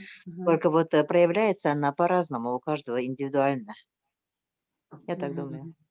Ага, спасибо большое. Спасибо. Коллеги, смотрите, программа привязанности, она предполагает постоянного, значимого взрослого, который о тебе заботится. Давайте вспомним наши дома ребенка. В 3 года у ребенка, который живет в учреждении, есть постоянный, индивидуальный, избирательный взрослый, постоянный, один. К сожалению, нет. Я думаю, что нету. Здравствуйте. К сожалению, нету. И поэтому наблюдения, да, вот наблюдения специалистов показывают о том, что ребенок в учреждении кризис 3 лет не переживает. Ему не перед кем поконфликтовать, да. То есть если в неблагополучной семье есть взрослый постоянный, но он не интересуется ребенком, он не заботится о нем, да, и, ну, зачем я буду перед ним конфликтовать, там, в принципе, бесполезно. То в учреждении есть заботливые взрослые, есть взрослые, которые заботятся о ребенке, но их много. Нет того постоянного индивидуального, который заложен в программу привязанности природой, да, и получается, что кризис 3 лет ребенок не переживает. А еще знаете, почему не переживает? Вспомните коллективный образ жизни, да, мы питаемся по режиму. Ну вот дома ребенка это вообще там же еще больше режимных моментов. Питаемся по режиму, гулять по режиму, спать по режиму. Там некогда конфликтовать. Там нет возможности настаивать на своем, пытаться, да, то есть как бы. Поэтому исследования показывают, что кризис 3 лет дети, к сожалению, в учреждениях не переживают. А если и переживают, то не в полной мере, они не выходят. Вот как должен ребенок по природе выйти, да, с 3, то есть научиться 3 стратегиям выхода из конфликта. Почему я так делаю акцент на этом? Потому что мы потом получаем подростков, да, которые к нам приходят, и мы видим, что они вообще в конфликтных ситуациях неадекватно себя ведут. Мало того, если они не научатся этому вот сейчас, то они во взрослой жизни потом, откуда они эти стратегиям научатся, если у них не было этого опыта, да? Здесь ребенок в благополучной семье, он постепенно, он же кризис 3 лет там не проходит за недельку, да, он там у нас может несколько месяцев длиться, и он постепенно понимает, что да, вот здесь я могу прям настоять на своем, получить, здесь я могу уступить, а вот здесь мы как бы с мамой договорились или с папой договорились, то и он постепенно вот встраивается. Это, знаете, как встроенная функция у него. И во взрослую жизнь мы с вами пришли, мы понимаем, да, что где-то в конфликтных ситуациях мы с вами уступаем, где-то мы идем и стоим на своем, отстаиваем свое мнение и идем до конца. И это как раз-таки у нас с вами оттуда, с кризиса 3 лет. Вы можете для себя потом проанализировать, да, как вы ведете себя в конфликтных ситуациях. Но это не значит, что приговор, да, это можно выработать, кстати, на тренингах. Вот почему я говорю, это если наши дети, мы сейчас говорим, да, про наших воспитанников, которых большинство подростков в учреждениях сейчас, то эти подростки, это не значит, что на них крест. Он не умеет конструктивно выходить из конфликтных ситуаций, потому что вот сейчас я поняла, что он был в 3 года в учреждении, кризис 3 лет не прожил, он не научился стратегиям выхода из конфликтных ситуаций, и поэтому на нем поставить крест. Нет, здесь очень хорошо работают тренинговые работы, когда, ну, тренинг, вы понимаете, да, что это не лекции, это не часы общения, когда мы не какие-то политинформации, а когда вот дети через упражнения, да, то есть мы создаем конфликтную, вот тренинги на конфликтную ситуацию, психологи знают, они очень хорошо работают, если они у вас введены в учреждении вот, на постоянной основе, и дети на тренингах учат, создают, то есть в игровой форме создается конфликтная ситуация, и потом они пробуют разные стратегии выхода из нее и смотрят, при какой стратегии выхода из нее они получили хороший результат. Это тоже такая работа приобретения навыка, который должен быть заложен быть по программе и выйти оттуда с кризиса 3 лет, но он не получил, но можем мы ему дать сейчас, да, то есть. И если эти тренинговые работы такие эффективные будут хорошо работать, вы тут же незамедлительно увидите у себя взаимоотношения, у вас внутри группы поменяются. То есть приобретая вот этот навык выхода из конфликтных ситуаций, меняются и взаимоотношения между воспитателем и ребенком. Потому что ребенку становится самому интересно применять вот эти новые стратегии. Но это нужно, чтобы не один тренинг был, а чтобы это был цикл таких вот практических занятий. Я просто сейчас отошла немножко в сторону, чтобы вы понимали, что это не приговор. Раз наш ребенок не пережил, наш ребенок, я называю, с опытом сиротства, с опытом разрыва скромной семьи, не пережил это в детстве, это не значит, что сейчас невозможно ему научить этому. И точно так же про себя. Если вдруг вы после нашей встречи проанализируете и поймете, что у вас вот эти 3 стратегии выхода из конфликтных ситуаций не присутствуют, а что вы как-то вот у вас постоянно там сложно, да, вы постоянно уступаете, вы не можете настоять на своем. Это, ну, бывает такое, да, это не значит, что вы выросли в неблагополучной семье. Но бывает, что вот вам родители, замечательные, любящие родители, мы все не идеальные. Вот дали такую стратегию поведения выхода из конфликта, ну, закрепилась она у вас, такая стратегия выхода поведения из конфликтной ситуации, возможно, в силу ваших личностных особенностей, и вас это бесит, вас это напрягает, что вы вот постоянно уступаете, это тоже не приговор, этому тоже можно научиться. Это я к тому, что если вдруг вы сейчас начнете заниматься самокопанием. Вот, коллеги, у меня часы показывают половину, и мы должны прерваться, по крайней мере, по программе так было обещано, да, вам на кофе-брейк. Там 10 минут,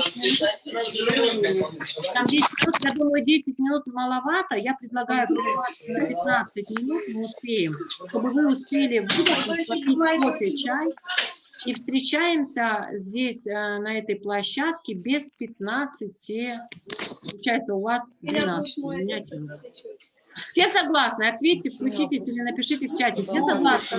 Отлично. По вашему времени в 11:45. Согласны.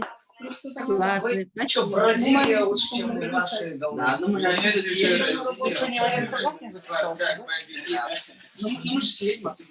Кто хочет, может в перерыве написать вопросы какие-то в чат.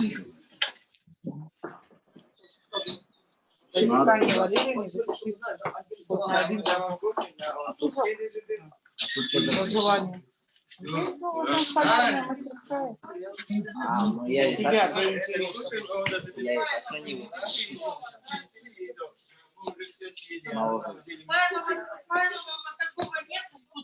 Сейчас посмотрим.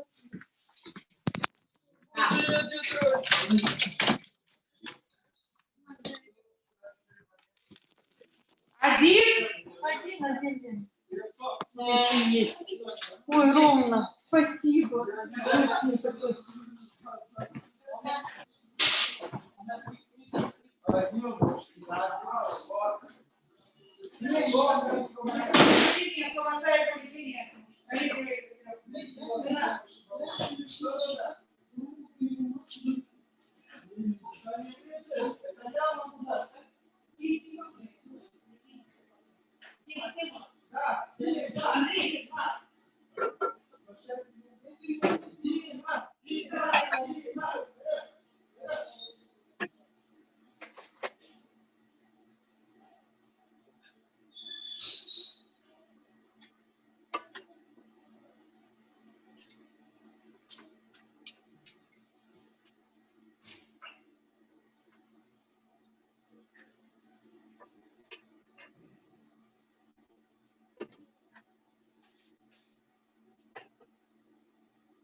Я попрошу, пожалуйста, это здорово, что есть несогласные. Я обожаю вести группы, вообще, особенно когда тренинги, что у нас разные точки зрения. Я очень прошу, выскажитесь, пожалуйста. Ну, почему не согласны, да, то есть, как бы, я же тоже не бог, не гуру, я просто вещаю то, чему сама училась, в то, что верю, и то, что испытывала на своем опыте. Ну, и очень хочется, чтобы, ну, вы высказались тоже. У нас есть дети, которые с разгона нас всех мамами называют. 3 года? Да, ну да, даже старше, 7 лет заходит, здравствуйте, мама, опа-на, я педагог дополнительного образования. Николаевна, вы, да? Да. Видимо, знаете, от чего зависит? Еще с какого периода ребенок поступил сюда? Успел он вот этот годик-два хотя бы прижаться к маме? Видимо, у всех поэтому разные мнения. Не, ну да, мнение, это, я же повторюсь, да, что здорово, сейчас презентацию не могу найти, что-то у меня тут исчезло все после перезагрузки. Я тут директора подменила. Алданским привет. Да, привет, дорогой. Слушай, у нас директор просто убежал уже и меня посадил вместо себя. Дослушаем. Мы надеемся, все просят, знаете, что в записи. У нас соцпедагоги все просят вашу лекцию, потому что у всех сейчас разыскные дела, суды. И вот этот период времени с 10 до часу самый такой, с судами работаем, да, с людьми, с детьми, с судами. И в записи, пожалуйста, нам потом пришлите. Ну, это вот Надежда обещала, что будет запись, да, но и вообще я как бы все равно, знаете, как полного такого удовлетворения нет, что я вас не вижу всех в аудитории, ну, на площадке, и будем надеяться, что у нас состоится онлайн-встреча, может быть, летом, если у нас изменится эпидемиологическая ситуация, и мы сможем пообщаться, потому что, ну, конечно, здесь есть больше что сказать, именно, ну, перенося с нашими, как бы, детьми. Сейчас, минуточку, у меня тут что-то как-то я почему-то не вижу презентацию на рабочем столе, не могу вывести. Но вы же видео отключили. Потому что я видео, да, отключила. Так, сейчас я попробую включить видео. Сейчас, минутку. Коллеги, может, кто-то еще хочет высказаться? Ну, вот по поводу кризиса 3 лет в учреждении. Я пока буду пытаться включить презентацию, скажу, что, смотрите, кризис 3 лет – это сепарация. Кризис сепарации, да, отделение от взрослого, да, вот про то, что мы говорили, что почему ребенок начинает конфликтовать. До этого был период там донашивания, там поведения следования, и мама прям, ну, была прям сама лапочка, а тут вдруг мама, нет, конфету после обеда, нет, столько игрушек покупать нельзя, и вдруг, ну вот мама, говорят, поломалась, да, вот в ребенка понятие есть такое, у ребенка такое понятие, он выразить не может, но вдруг мама сломалась, мама не все разрешает, мама где-то настаивает на своем.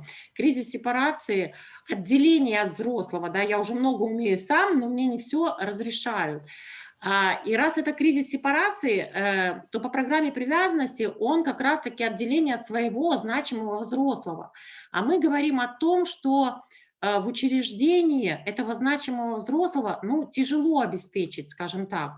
Как сказать, если, например, сейчас по 481 постановлению, конечно, проще, да, проще почему? Потому что у нас теперь не больше 8 человек в группах, да, а детей до 3 лет, по-моему, там даже по 481 постановлению не больше 6, и по 481 постановлению как раз-таки рекомендуется, чтобы был постоянный состав взрослых, чтобы это прям прописано там о том, чтобы как можно меньше было замен воспитателей, чтобы было оговорено это в постановлении. Это как раз-таки про что? Почему вообще это постановление вышло?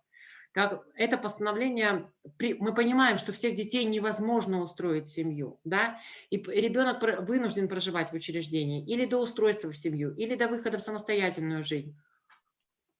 Как раз-таки через 481 постановление хотелось добиться хотя бы семейно ориентированного подхода в учреждение. Я когда пришла работать в 1998 году, на группе у меня было 28 человек разного возраста. У нас были разновозрастные группы. У меня были с 1 по 11 класс 28 человек. О каком индивидуальном подходе могла идти речь? Да? Тут бы до конца смены продержаться и всех сохранить живыми и здоровыми. Давайте честно, да? Выучиться всеми уроки, чтобы никто не пошел на базу, там у нас рядом с детским домом есть базы, воровать, никто не пошел бродяжничать и попрошайничать. И То есть у воспитателя была функция сохранить всех детей до конца смены. О семейно-ориентированном подходе сложно говорить при таком количестве детей. 481 постановление как раз-таки добилось того, что, чтобы возможность была увеличения штата, чтобы на группах было малое количество детей. Это как раз-таки сделано для того, чтобы был индивидуальный подход. Постоянный состав воспитателей, который там прописан, это как раз-таки приближение к тому, чтобы у ребенка появился постоянные взрослые. Это вот как раз-таки там отражена программа привязанности. Многие моменты, много моментов, которые там перекликаются с программой привязанности. Я не знаю, насколько у вас удалось, сколько у вас, вот, для примера, сколько у вас на группах детей? 6, 7, 8. 6-7 это оптимально, а у нас 11-14. У вас все-таки вы пока не вписываетесь, да, в нормы? Никак не вписываемся, все воют, и дети, и взрослые. Вот и проблема-то в том, что, да, о том, что даже 14 и 11 это очень много, очень сложно обеспечить индивидуальный подход. И вот почему я говорила о том, что в домах ребенка кризис 3 лет все-таки в большинстве случаев ребенок не переживает, потому что индивидуального-то подхода и не было. Сейчас перестраиваются, но у нас дома ребенка стали перестраиваться намного позже. У нас в 2019 году был мониторинг. Вы, наверное, слышали про Елену Ольшанскую, это благотворительный фонд волонтеров в помощь детям. Она из общественной палаты, и она проводит мониторинги по регионам по выполнению 481 постановления. И вот только после этого мониторинга у нас дома ребенка стали перестраиваться. Если мы перестроились уже давно, когда это 481 постановление вышло, то у нас стали приводить в норму в детских домах количество детей в группах и количество сотрудников, да, то есть количество воспитателей в штатном расписании на учреждение, то дома ребенка у нас относятся к здравоохранению. Детские дома к образованию, а дома ребенка к здравоохранению. Другое ведомство, и они не работали по 481 постановлению, хотя понятно, что оно распространяется абсолютно на любое ведомство, то есть оно распространяется на учреждения, где живут дети без попечения родителей. Но только после вот этого мониторинга, только после проверки общественной палаты, общественности, они стали перестраиваться. До этого, сколько мы с ними не разговаривали, они говорят, как мы сделаем разновозрастные группы, как мы объединим сиблингов, если одному год, а другому 3. Они не представляли, у них группы были по возрасту, у них было количество и большое количество детей в группе. И понятно, там при большом количестве детей в группе, про какой индивидуальный подход. Про какого постоянного, индивидуального, заботливого взрослого мы можем говорить. И поэтому ребенок, растя в учреждении, доходя до 3 лет, образно доходя до 3 лет, после 2,5 у них часто случаются эти кризисы, от кого ему нужно было сепарироваться, от кого ему нужно было отделяться. У него нет постоянного взрослого. С кем ему, то есть мы говорим, что он учится в этом возрасте конфликтовать. Ему важно понимать, что, выходя из конфликта, отношения сохраняются, да, то есть, выходя из конфликта, все равно мама любит его. Здесь ему не с кем было конфликтовать и не с кем было эти, стратегии поведения, выхода из конфликта, тренировать, что ли, да, тренировка такая с мамой происходит. И потом мы получаем, конечно, детей, которые у нас, вот как вы говорите, он 7 лет может и послать, и в подростковом возрасте он не умеет выходить из конфликтных ситуаций. У него нет других стратегий поведения. Не могу, представляете, не могу найти презентацию. Вот она высвечивается другая, может мне ее закрыть? Это презентация назад. Поэтому вот я и говорила о том, что чаще всего все-таки эти дети не переживают. Но это вот, может быть, вы на своем опыте, может быть, кто-то с детьми 3 лет работает, и работал, может быть, с этим, и у вас получался сохранять постоянный состав воспитателей на группе, было малое количество детей, и у ребенка, может быть, действительно формировалась какая-то замещающая привязанность, не та, что должна быть от природы с мамой, а замещающая привязанность с постоянным взрослым учреждением, и тогда он, да, тогда он мог проявлять это поведение кризиса 3 лет. Здесь я соглашусь, то есть индивидуальные случаи, да, может быть, бывают, но в основном все-таки как бы... ну, не потому, что там взрослые плохие, которые там работают, а потому что, ну, так вот система устроена, да, так система в учреждениях устроена, а природой мы устроены по-другому все. От природы должно быть вот немножко по-другому у нас. Но жизнь внесла свои коррективы. И поэтому, почему мы сейчас говорим про это? Потому что важно понимать, что это тоже входит в причину поведения наших детей, уже которые в подростковом возрасте находятся в учреждении. Даже не знаю, что делать и почему произошла такая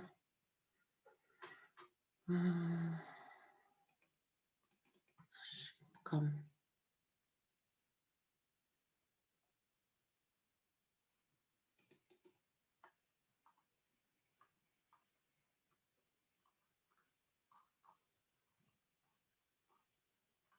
Сейчас, минутку, коллеги, попробую еще раз включить. Если у кого какие-то есть вопросы, напомню, пишите в чат, чтобы у нас была возможность разобрать эти вопросы.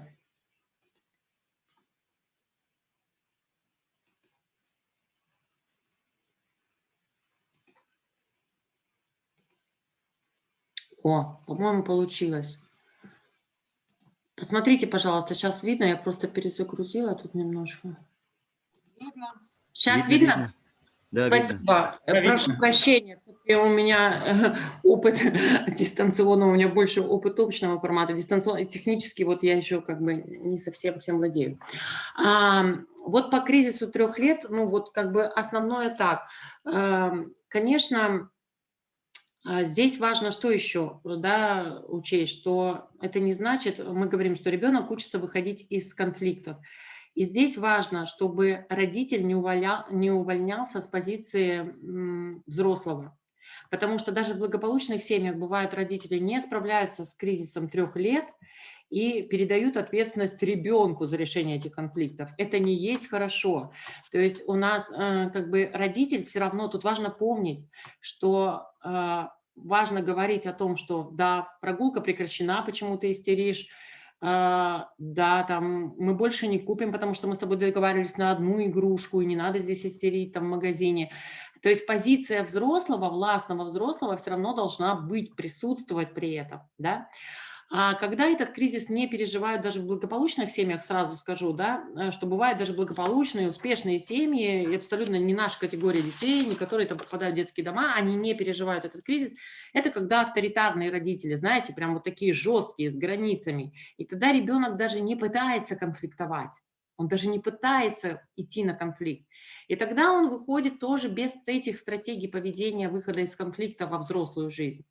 Он какой-то автопилот включается, то, как там себя вели родители, да, но у него нет вот эти он не гибкий, он не понимает, где можно уступить, где можно настаивать на своем, а где можно пойти на компромисс. Бывает и такое, бывает и в благополучных семьях. Мы часто встречаем в этом возрасте, когда ребенок кричит там, на маму, может, вы видели там у окружающих, ты дура, да, я не люблю тебя, уходи, ну, в порыве гнева, да. А через какое-то время, он уже через 10 минут, он уже даже и может не помнить своего гнева, он любит, обнимает мамочку, и это все нормально, да, то есть отношения выше конфликта, отношения в любом случае остаются. Как бы там мама не ругала, как бы мама там не наказывала, чего-то не лишала, но отношения остаются. Я тебя люблю, но в данный момент поведение твое мне не нравится, да, то есть как бы, поэтому вот здесь вот эти стратегии, они очень важны в этом возрасте, но, к сожалению, большинство наших детей не получают их, и поэтому вот мы можем только искусственно создать на тренинговой площадке конфликтные ситуации, разыгрывать, да, с ними и показывать разные стратегии поведения, чтобы им было, ну, как бы легче потом во взрослой жизни, и в то же время параллельно менялись отношения с нами. Потому что зачастую они из-за того, что у них нет этого опыта, они не могут, они не понимают, что мы от них хотим, что не нравится, что он нас материт. Вот его папа там выходил так из конфликта, да, например, ну, к примеру. За матом может скрываться и другая причина, не обязательно это, да. То есть, как бы, ну, иногда они применяют те стратегии выхода из конфликта, которые они видели от родителя, да, то есть, как бы, автопилот включается. И поэтому, если, например, он был дома и там его затопили соседи, и папа там кинулся там чуть ли не с кулаками драться, матом крыть при этом, да, то есть и это неоднократно повторяется при разных жизненных таких ситуациях каких-то, и ребенок это тоже как бы впитывает, да, то есть как бы впитывает, и потом может включаться автопилот, и он ведет себя вот так, потому что он с этим жил, и для него это норма и нормально. Вот что касается кризиса 3 лет, и таким образом мы закончили программу привязанности от года до 3, да, то есть позиция взрослого, вы видите, что везде идет красной нитью, должен быть постоянный, значимый взрослый. И привязанность для дошкольников в возрасте от 4 до 7 лет, ну, мы помним, да, что это такой самый нежный возраст, как говорят, он такой наименее проблемный. Кризис 3 лет видят даже иногда окружающие на улице, да, не только там родные и близкие, и родители. От 4 до 7 лет это достаточно такой возраст мягкий, и такой возраст, знаете, беспроблемный считается. Что здесь вообще происходит? И вообще, что тут с программой привязанностью? Да? Мы не будем говорить про, ну, как бы про ведущую деятельность, вы все педагоги, вы это изучали в институтах, что в этом возрасте ведущая деятельность, а вот с программой привязанности что происходит? Вот здесь вот как раз-таки ребенок, который наполнен заботой, там был, да, там, вот в те периоды до года, потом с года до 3, он начинает ее активно проявлять взрослому. Вспомните, как они в этом возрасте, ну вот домашних детей, вспомните, как они жалеют, когда ты болеешь или когда ты устал, как они там даже тебе тапочки могут подать, там чай принести. Им это очень нравится, заботиться о взрослом, если он был наполнен заботой сам, если он этот опыт переживал. Он себя прям ощущает, ну, знаете, как центром вселенной, центром мира. И поэтому вот в этом возрасте как раз-таки они часто берут вину на себя. Как мы это видим в своей работе?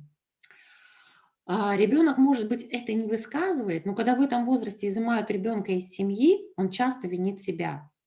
Это не родители, то есть изъятие ребенка все-таки происходит, когда уже угроза жизни и здоровью, да, когда там действительно уже опасно оставлять его жить с родителями, когда не удовлетворяются какие-то базовые потребности, когда и происходит изъятие ребенка.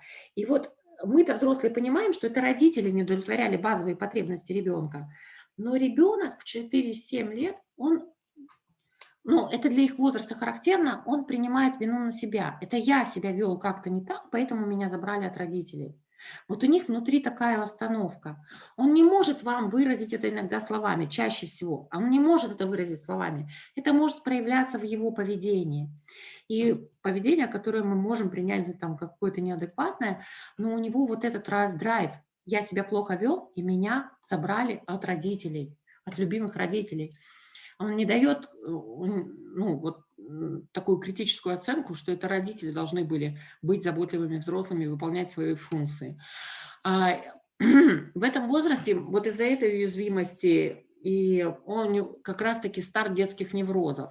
Это бывает и в благополучных семьях, что бывает там ребенок там не писался и вдруг начал писаться, НРС. Или ребенок начал заикаться, но это уже более таких глобальных неврозов, но вообще у них бывает такое, что вот повышенная тревожность в этом возрасте. Почему? Ну, потому что ему очень хочется быть любимым, и если, например, у него, ну, не очень хорошо сформирована, вот там, помните, в позитивном отзеркаливании вот эта установка, которую мы сегодня с вами разбирали, я есть, и это уже хорошо, да, вот просто от того, что я есть, не от того, что я там хорошо там знаю цвета, хорошо складываю кубики, или там уже, когда они в старшей подготовительной группе готовятся в школе, хорошо учу буквы. Не от этого, а вот просто установка «хорошо, что я есть», да, если у него где-то закрепилось, что вот ему нужно это, чтобы его любили, да, и вот здесь как раз-таки у него старт таких детских неврозов, что у него, ну, где-то он чувствует, что он не дотягивает до этой рамочки, может быть, до планки, которую поставили родители, подняли родители. И поэтому очень часто здесь вот как раз-таки этот возраст такой благодатная почва для старта этих неврозов. Это тоже нужно учитывать. Что еще в этом возрасте важно понимать, что здесь нужно питать корни. Я вот специально так не стала расшифровывать на слайде, написала питать корни, а не тянуть за вершину. Вот как вы понимаете, мне хочется узнать у вас, про что это я здесь? Питать корни, а не тянуть за вершину. Почему важно вот именно в возрасте от 4 до 7 лет? Повторюсь, у нас нет правильных, неправильных ответов. Мне очень хочется, чтобы вы включались, да? Чтобы вы включались и свою точку зрения рассказывали. Про что это в этом возрасте? Питать корни, а не тянуть за вершину.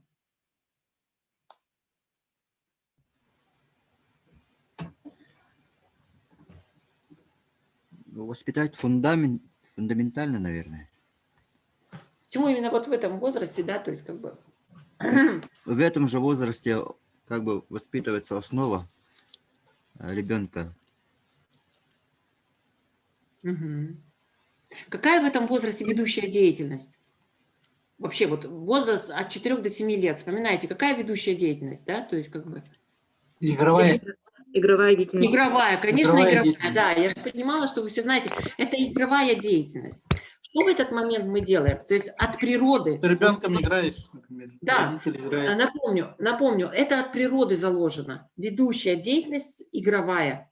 И она важная, потому что через это он учится, да, социальным различным ролям, он учится общаться в обществе в дальнейшем, да, потому что он начинает играть там в сюжетно-ролевые игры, помните, в школу, в больничку. Он учится разным социальным ролям, учится взаимодействовать на своей игре. Там разные игры бывают. И что сейчас, вот сейчас особенно, да, то есть как бы современная молодежь, современные семьи молодые, что большинство сейчас делают в этом возрасте? Вспоминайте. Дают телефоны. Да, а еще помимо телефонов.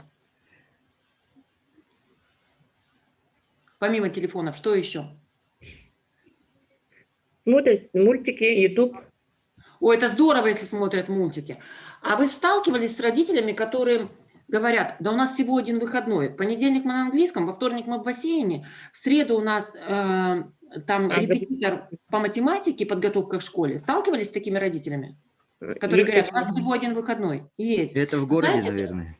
ну, может быть, да, достаточно, ну, вот особенности, может быть, да, территории, достаточно очень много таких родителей, я вам сейчас скажу. Даже если не касаться профессиональной деятельности, у меня куча знакомых таких. Это, знаете, вот эти родительские чаты, а мой вот это уже умеет, да? Школы, которые начали принимать детей, и ребенок должен уметь читать, считать, да, чуть писать, да, ну, то есть он, вспомните, как мы раньше шли в школу, да, этому должна была научить школа. Потому что от природы в этом возрасте он должен играть. И природу не обманешь. Что начинают делать родители? Они начинают наполнять его различными развивайками. Потому что, ну, сейчас это модно, сейчас это в тренде. Различные ментальные арифметики, чтобы научился быстро считать. Различные передачи по телевидению, вот эти, знаете, про детей, которые там в 3 года он знает всю географию. Помните, да? В вундеркинде дети. И родители радуются, хлопают в ладоши. Но что зачастую, чем это опасно? Почему я говорю, что нужно питать корни, а не тянуть за вершину? Почему мы питаем корни? Питать корни, если природа, вот если мы говорим, что здесь ведущая деятельность игровая, то нужно играть. Ребенок должен наиграться. Он должен, вот то, что природой заложено, он должен это, потому что ему в 7 лет в школу. И там уже будет учеба, а не игра. И чтобы, вот как я говорю, не доспали, спать хочется, не доели, есть хочется, здесь то же самое. Не доиграл, ему будет очень хотеться играть.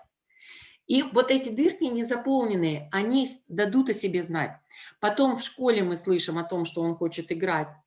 не доигрался. Далее, чем это опасно? Дети, которые вот так наполнены развивающими занятиями различными, к подростковому возрасту могут вообще потерять интерес к какому-то развитию. И к подростковому возрасту мы получаем подростка, которому интересно лежать с гаджетом на диване. Обратную ситуацию, да? Потому что у него 5 раз в неделю были развивайки.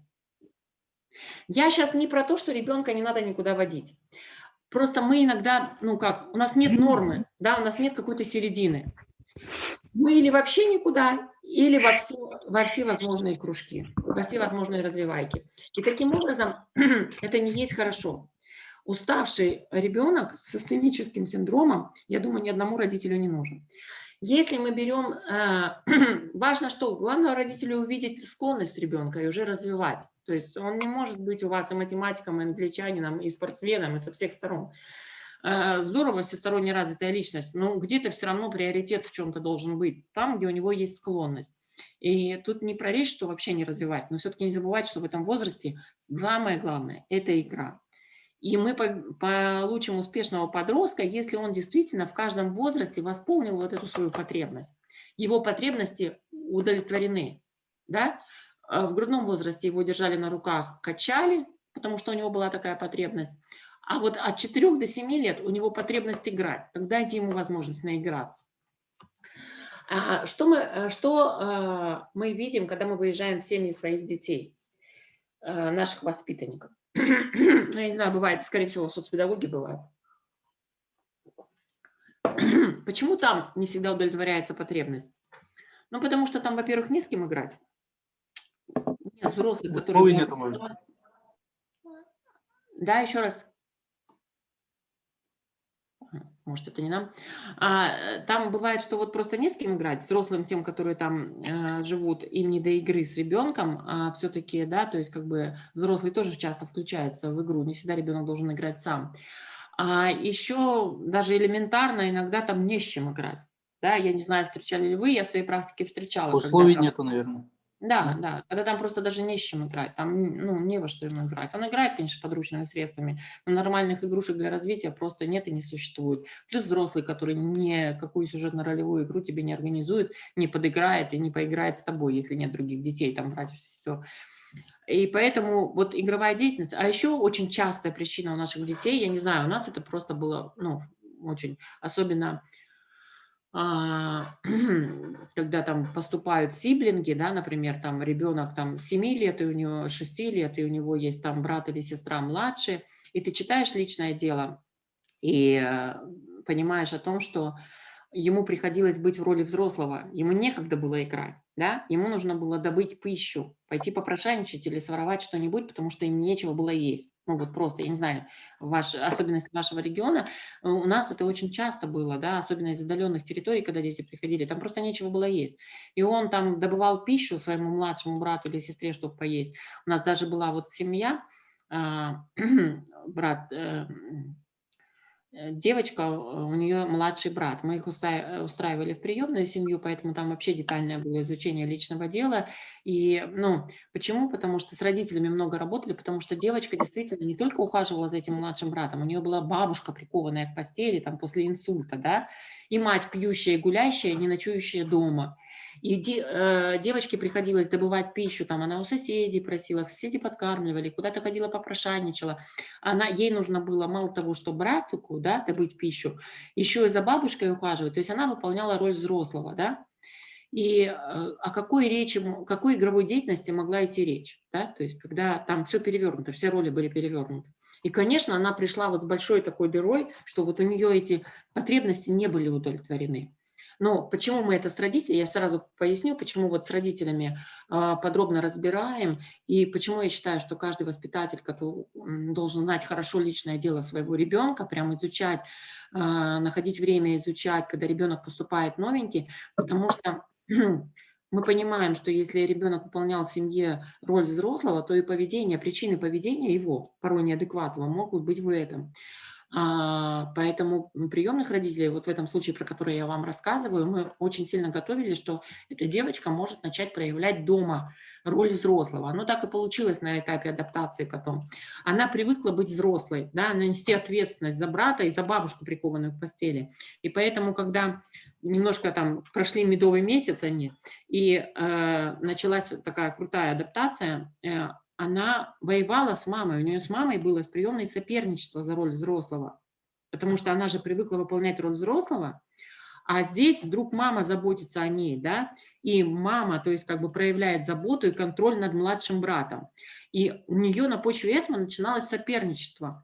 И, ну, там были проблемы в поведении, и нужен довольно-таки длительный период нужен был, чтобы ребенка все-таки погрузить в роль ребенка, да, чтобы ребенка научить играть, чтобы она получала от этого кайф, от того, что она играет. И поэтому здесь тоже очень важно, и такие же дети, ну, как бы приходят к нам в учреждение и остаются и без устройства в семью, и они тоже, им тоже вот эти вот дырочки нужно восполнять, да, вот про мальчика, которого я в первой половине приводила пример, семиклассник, который взял игрушки. Ну, у него там появился значимый взрослый, да, то есть как бы вы понимаете, что наши дети, да, то есть они тоже кому-то привязываются, вы сами видите, некоторые дети никому не привязываются, а некоторые дети привязываются, кто-то даже, у нас вот дети были по-разному, у нас девочка была, у которой были, ну, прям такие теплые отношения, у нас семейная пара работала сторожем, муж сторожем, а женщина кухработником. Да, то есть не поваром, а кухработником посуду мыла. Милая семейная пара, возрастные уже на пенсии люди. И у девчонки была вот прям привязанность к этой паре, они для нее были значимы. И поэтому у нее получалось регрессировать там, и вот как-то вот они не могли принять ее в семью, но у них было очень теплое общение, да, то есть как бы и значимые отношения, и ребенок, он смог переживать какие-то кризисы у нас в учреждении.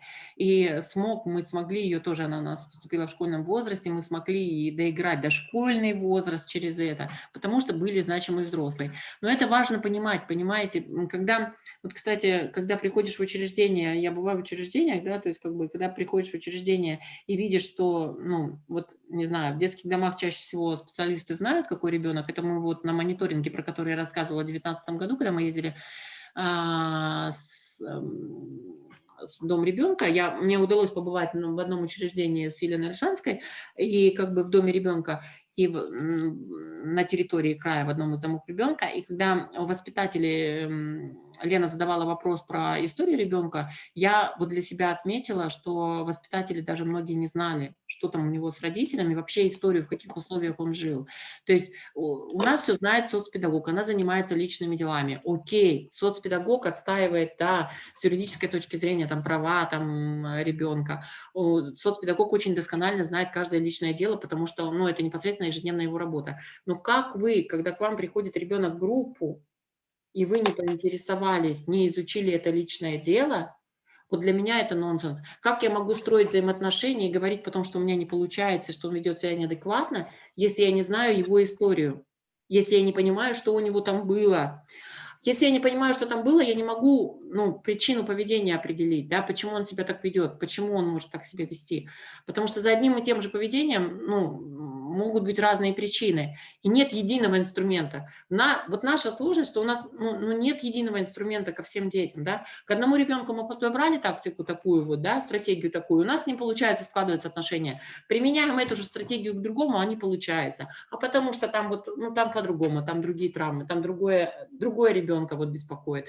Поэтому здесь очень важно, чтобы вы понимали, что у него пропущено, вообще в каких он условиях жил. Сразу скажу о том, что иногда говорят, да там в личном деле ничего нет. Я всегда специалистам советую, если родители лишены прав, хорошо описано, ну, по крайней мере, у нас на территории суды хорошо описывают, что лишить прав, вот там хорошо описано в решении суда лишения прав, хорошо описана история ребенка. Потому что в постановлении о помещении ребенка в учреждение органов опеки, там нет истории, там кратко. А вот где можно вытащить историю? Ну, это как раз-таки решение суда о лишении прав.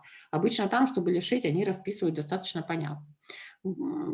Если вы, например, находитесь на той территории, где ребенок был изъят из семьи, а в личном деле недостаточно информации. Но чаще всего специалисты ПДН, опеки, кто занимался этим вопросом изъятия, да, они точно знают эту семью хорошо, и ничего не мешает связаться, да, и узнать, что же там у него было-то, да, то есть... Но тут вот сразу, да, то есть как бы я сразу забегу, может быть, наперед, и я планировала об этом говорить завтра, когда мы будем говорить про создание терапевтической среды в учреждении, но я сразу забегу вперед. Вот историю мы делаем, изучаем ребенка для того, чтобы с ребенком выстроить отношения. Но ни в коем случае не для того, чтобы обсуждать это с ночной няней, а ребенок спит с открытой дверью в спальне и слышит, как обсуждают его историю. Ну, просто можно встать на его место и представить, что обсуждают вот так вас. Да, то есть, ну, этим только можно испортить отношения. Потому что, я почему говорю, потому что я с этим сталкивалась из своего опыта в учреждениях. Когда сидят, поступает новый ребенок, там уже шлейф за ним тянется, и спальня открыта, и сидит воспитатель, который передает смену помощнику воспитателя ночному и обсуждает историю ребенка. Потом просто ребенок, ну, ты не можешь понять, что происходит с ребенком, почему он вроде как бы ничего был, а тут он закрылся, и его разносит, и поведение неадекватное, и потом вдруг через какое-то время на консультации, там, через различные техники ты узнаешь, что вот его это очень сильно ранило. Его очень это сильно травмировало. Ну, понятно, что мы в разном ракурсе можем говорить о его истории, поэтому его очень это сильно ранило и травмировало, и вся работа пошла, которая была на восстановление этого ребенка, на смарку. Вся реабилитация пошла на смарку. Это я вот просто наперед, пока у меня вот эта мысль не потерялась. Про привязанность в дошкольном возрасте, 4-7 лет, ну, вот здесь про это. Ну, и подытожим, может, кто-то не понял, про что значит питать корни, а не тянуть за вершину. Вот питать корни – это как раз-таки насыщать ребенка игровой деятельностью, давать ему возможность играть. А тянуть за вершину – это как раз-таки, когда мы его запихиваем, извиняюсь за грубое выражение, в кучу развивая, потому что это сейчас модно. Если есть какие-то вопросы, пишите в чат или включайтесь, потому что мы сейчас перейдем уже на привязанность в младшем школьном возрасте. Она называется в людях. Ну, почему в людях, понятно, он у нас идет в школу, да, он у нас идет в люди. И вы знаете, да, так как вы обучались в педагогических вузах, вы знаете, что есть такой кризис 7 лет. Вот кризис 7 лет, он не такой, да, значимый, ну как, не то, что он значимый, для ребенка он значимый, для родителей он значимый. Он не так виден для окружающих, как кризис 3 лет, он более спокойно проходит, тем более, если у ребенка программа с привязанностью все хорошо, привязанность надежная сформирована, есть значимый постоянный взрослый, он у нас идет в школу, если вот все было хорошо до этого возраста, что у него уже сформирован внутри него внутренний родитель. Что это значит? Ну, вы заметили, да, что ребенок уже не плачет при расставании в школу, ему уже не страшно расставание с родителем там на полдня, да, там, мы помним садик, когда мы отдаем ребенка, да, через какие испытания мы проходим, когда мы видим слезы ребенка, когда мы его отрываем от своей юбки, да, и отдаем в садик, то в школу тут все гораздо проще, ребенок уже не плачет, ему интересно. И это нормально, потому что, ну, канат привязанности растягивается, знаете, так уже, вот он уже на расстоянии, да, то есть вот этот внутренний родитель в нем уже поселен, потому что до 7 лет все было хорошо. Что значит внутренний родитель, да, поселяется вот в душе ребенка? А это вот внутренний такой вопрос, что бы сказала мама? Ну вот, как пример, да, например, там, или что бы сделала мама, да, то есть как бы, ну, как пример, например, он выпачкался, да, упал и выпачкался там на перемене в коридоре школы. И у него срабатывает, не то, что он там вспоминает, у него автоматически срабатывает, что мама в этот момент пошла бы, например, в туалет, намочила там и там, ну, например, вытерла, да. Или, к примеру, он там разлил на себя там компот, да, во время обеда в столовой школьной. Что бы мама сделала? Мама бы салфеткой промокнула. Ну, это вот такие бытовые примеры, чтобы вы понимали, что такое внутренний родитель. То есть у него он срабатывает, да, не то, что там он специально сидит, думает, на автомате автопилот включается, он делает, как бы сделала мама. То же самое, что бы сказала мама. Вот это значит, канат привязанности растянут, да, надежная привязанность сформирована, внутренний родитель есть, он присутствует. Но в этом возрасте у нас еще появляется один взрослый наставник. Кто он, как вы думаете? Учитель. Конечно, да. Это первый учитель. Почему мы родителей учим о том, что насколько важен первый учитель, да, как я всегда говорила, особенно приемным родителям. Ну, то есть в городе живем, город небольшой, провинциальный, и все знают престижные школы какие, пытаются туда попасть. Я всегда говорила, особенно для приемных детей, да я бы и для кровных советовала, да, нужно идти на престиж школы, а нужно идти на, если есть возможность выбора, нужно идти на хорошего учителя, да. А для наших детей, которых берут из детских домов в семьи, это вообще важно. Я понимаю, что в учреждениях нет выбора, и мы отдаем в школы детей, которые нас принимают. И мы знаем, сколько у нас проблем со школой, да, существует. Не знаю, как у вас, но это вообще вот не только болевая точка нашего региона, запросы от других регионов, где я работаю. На тренингах всегда специалисты о том, что школа очень портит взаимоотношения внутри учреждения. То есть, ну, естественно, школа воспитатели ругает, воспитатели потом ребенка ругают, ну и получается как бы такой замкнутый круг. Иногда воспитатель выстраивает отношения, начинается школа, и отношения все рушатся. Это, кстати, вот с приемными родителями тоже хорошо прослеживается, когда мы передаем ребенка в семью. Летний период намного меньше консультаций на сопровождение. Как только начинается школа, консультации вал. То есть школа влияет на отношения и внутри семьи, к сожалению. Вот. Как вы думаете, чем должен отличаться или чем отличается вообще наставник от родителя? Вот два взрослых теперь значимых. Появляется первый учитель, и он значим. Да? Мнение учителя тоже очень значимо. Иногда, помните, как домашнюю работу учим иногда? А учитель так сказал, а Татьяна Ивановна так сказала. Мама ему говорит, а Татьяна Ивановна так сказала, потому что она для него значима. Наставник – это еще один значимый взрослый появляется. Но чем отличается наставник от родителя? Вот говорите, что думаете, пожалуйста.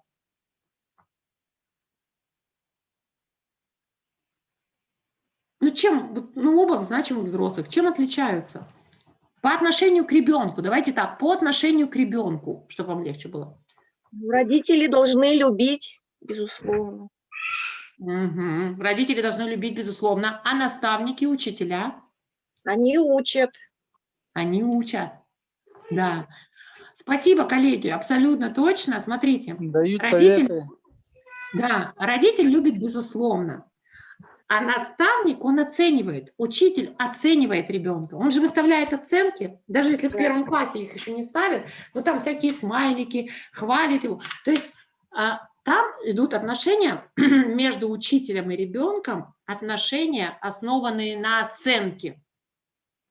А у родителя отношения с ребенком безоценочные. Я тебя принимаю таким, каким есть. Это не значит, что я тебя не ругаю, да? Но помните про эту установку. Ты есть, уже все хорошо, да, ты есть. А дальше уже справимся и скорректируем. Но наши отношения не основаны на оценке, да? Мы учим его там, я не знаю, дома садить цветок, да, но мы же не оцениваем, мы его просто учим. Учительница учит его чему-то в школе на уроке, но она потом оценивает. Вот эта разность, вот это точно должно быть, и это нормально. Это нормально. Ненормально, когда родители ставят в позицию наставника, когда родитель включается. Вот очень часто, почему я говорю, что отношения портят, родитель может помочь сделать уроки, да, то есть учит учитель, но родитель не оценивает ребенка. С нашими детьми почему, да, то есть вот конфликты начинаются, потому что, ну, естественно, школа давит на воспитателя. Вот сейчас скажу сугубо свою точку зрения. Я работала, так как я была руководителем ШПР, мы работали с воспитателями, со школами я сталкивалась. И я всегда говорила так учителям со школы, они к нам приходили, потому что они у нас прям за забором. Воспитатель отвечает только за то, чтобы ребенок сделал. Да? То есть как бы ругать воспитателя за то, что ребенок сделал неправильно, это не есть хорошо. Потому что учитель должен научить. Это точно так же, как родитель. Родитель может помочь учителю в чем? Что ребенок сделал домашнее задание. Если он сделал его неправильно, извините, не все родители в новую программу и могут включиться, да, и сделать правильно. У нас просто очень много функций учителя делегированы родителям. И то же самое в учреждениях. Очень много функций учителя делегировано воспитателям. И поэтому здесь очень важно, чтобы школа не перекрыла ваши отношения. Например, вы выстраивали с ребенком отношения, он пошел в школу, и все отношения рухнули из-за того, что вы, вот когда делаете уроки, когда вас вызывают в школу, вы ругаете его за поведение на уроках. Ну, ругать можно по-разному, понимаете, да, то есть как бы, я не говорю, что не надо ругать там, да, там, или там учить, как себя вести на уроке, но ругать можно по-разному, и вот здесь опять же, да, отношения должны быть выше конфликта. Да, это конфликт, давай с тобой разберем, что было не так, что можно сделать, но отношения, выстроенные с вами, я не говорю там про любовь, да, воспитатель, но уважение ваше к ребенку, оно должно быть выше конфликта, и ребенок должен это чувствовать. Не должно быть совмещения ролей. Если, вот даже если в семье вот была до 7 лет построена хорошая, надежная привязанность, и вдруг родитель, когда ребенок идет в школу, начинает совмещать роль родителя и учителя, вот это совмещение ролей, я вот специально отобразила на слайде, оно разъедает привязанность. Оно просто разъедает привязанность. И поэтому вот это важно помнить и в учреждении.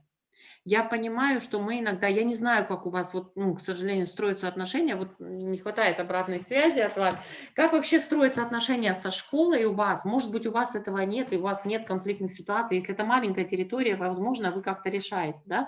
Но проблема в том, что очень часто это действительно портит отношения детей с воспитателями. Почему мы начали говорить о том, что не только специалистов учреждений нужно как-то просвещать, повышать компетенции в области сиротства. Ну, на площадках должны быть учителя из школ. Потому что, да, у них тоже педагогическое образование, но я еще раз скажу про травмы привязанности, про особенности детей, которые пережили разрыв с кровной семьей, нас не учат в институтах педагогических. И они не знают, они думают, что у них общий подход, да? Как у нас учителя говорили, приходили. Вы понимаете, ваши дети, никогда не забуду, ваши дети имеют больше домашних, да? Вы посмотрите, как у вас все красиво, у вас все необходимое есть, да? Там красиво в детском доме, питание, ну, мы общались, они же приходили, совместные круглые столы. У вас, посмотрите, как они одеты, да, то есть многие одеты лучше домашних. И я понимаю при этом разговоре, что речь-то о другом, да?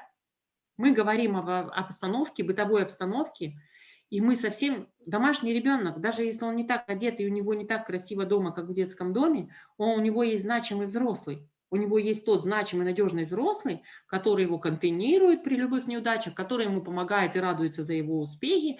А мы у себя, как бы мы их не любили, мы не всегда можем дать этот индивидуальный подход. И вот здесь вот понимаю, что у педагогов другая обстановка, другой взгляд на наших детей. Поэтому я всегда за то, чтобы все специалисты, которые касаются нашей сферы, с которыми мы взаимодействуем, они должны знать про особенности наших детей, чтобы понимать, что важно вообще про программу привязанности, что важно для ребенка. Красивая обстановка, красивая одежда или взрослый, к которому могу прийти, когда мне плохо, который примет меня любым. И хорошо, что я уже есть, который транслирует мне постоянно, что хорошо, что ты уже есть. Вот это вот очень важно. Что еще в младшем школьном возрасте?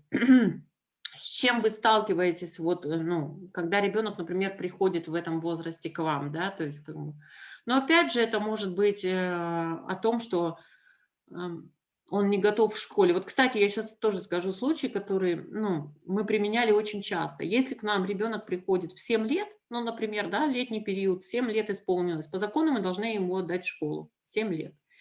И я вижу, читая его личное дело, и понимаю, что там еще ни о какой школе не идет речь. И дело не в том, что он там не знает букв даже, да, а в том, что он психологически не готов к школе, что он не дозрел до школы, что у него вот этот этап от 4 до 7 пропущен, он не наигрался, что он не получил то, что должен был получить. И я понимаю, что вот сейчас, если мы отдадим ему в школу, то это будет вот сразу ярлык неуспешного, потому что он не готов, да, то есть заниженная самооценка, и мы не добьемся никакого результата просто. Поэтому мы практиковали такое, что мы в 7 лет, например, не отдавали еще в школу. У нас получалось это, да, то есть мы на год оставляли его адаптировать, искали ему семью, или если он оставался в учреждении, пытались его подготовить к школе, да, и через игровую деятельность, и через какие-то вот те же навыки, которые сейчас необходимы в школе, через чтение, там, с логопедом занимались, очень у нас сильные логопеды в детском доме, и занимались активно с логопедом дети всегда.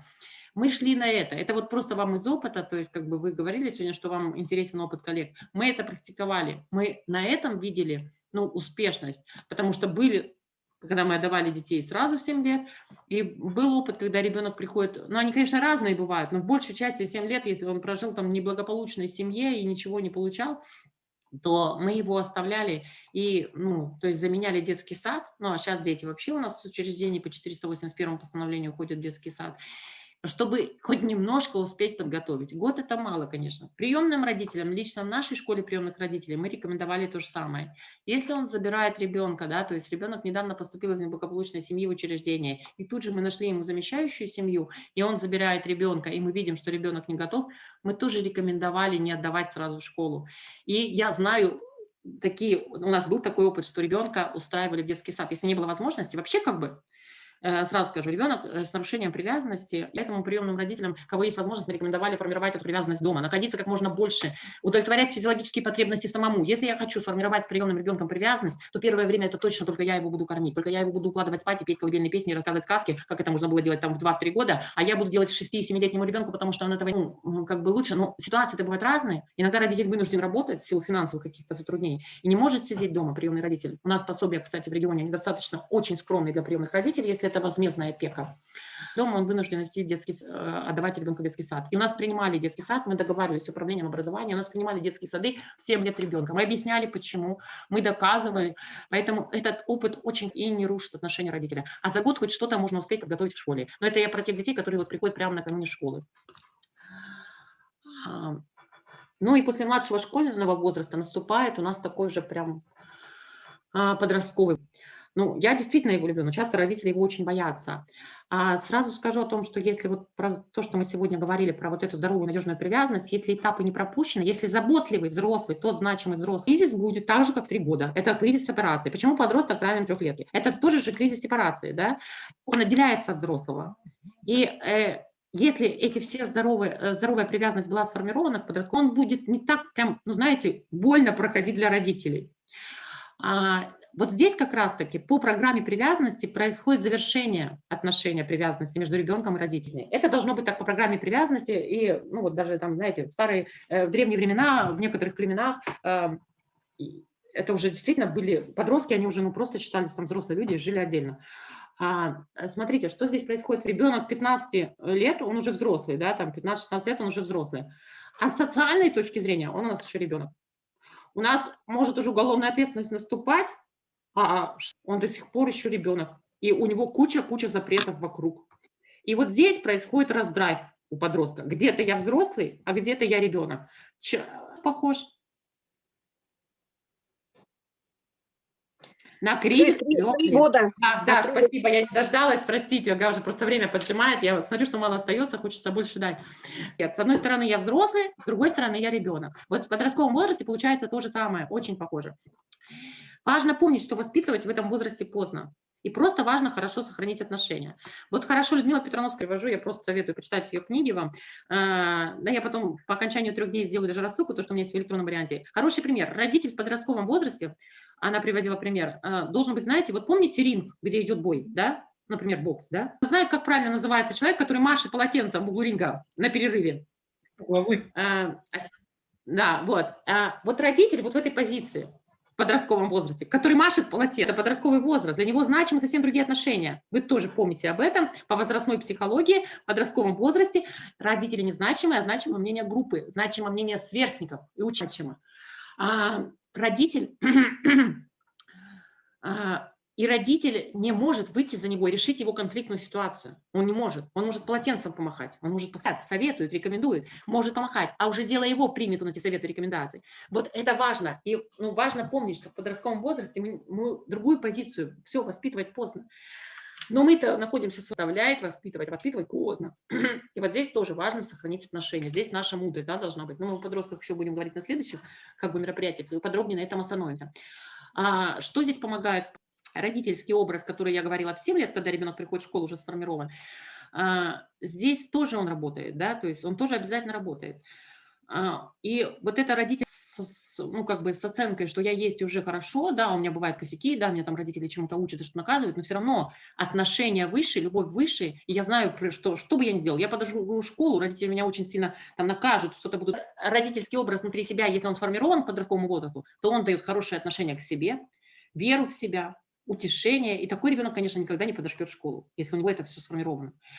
Программа привязанности, если я говорю, что она должна завершаться, это включение автопилота, да, то есть как бы, и поэтому у ребенка внутренний голос родителя есть, и все равно родительский образ, он как бы присутствует внутри, он это не говорит, но он это присутствует.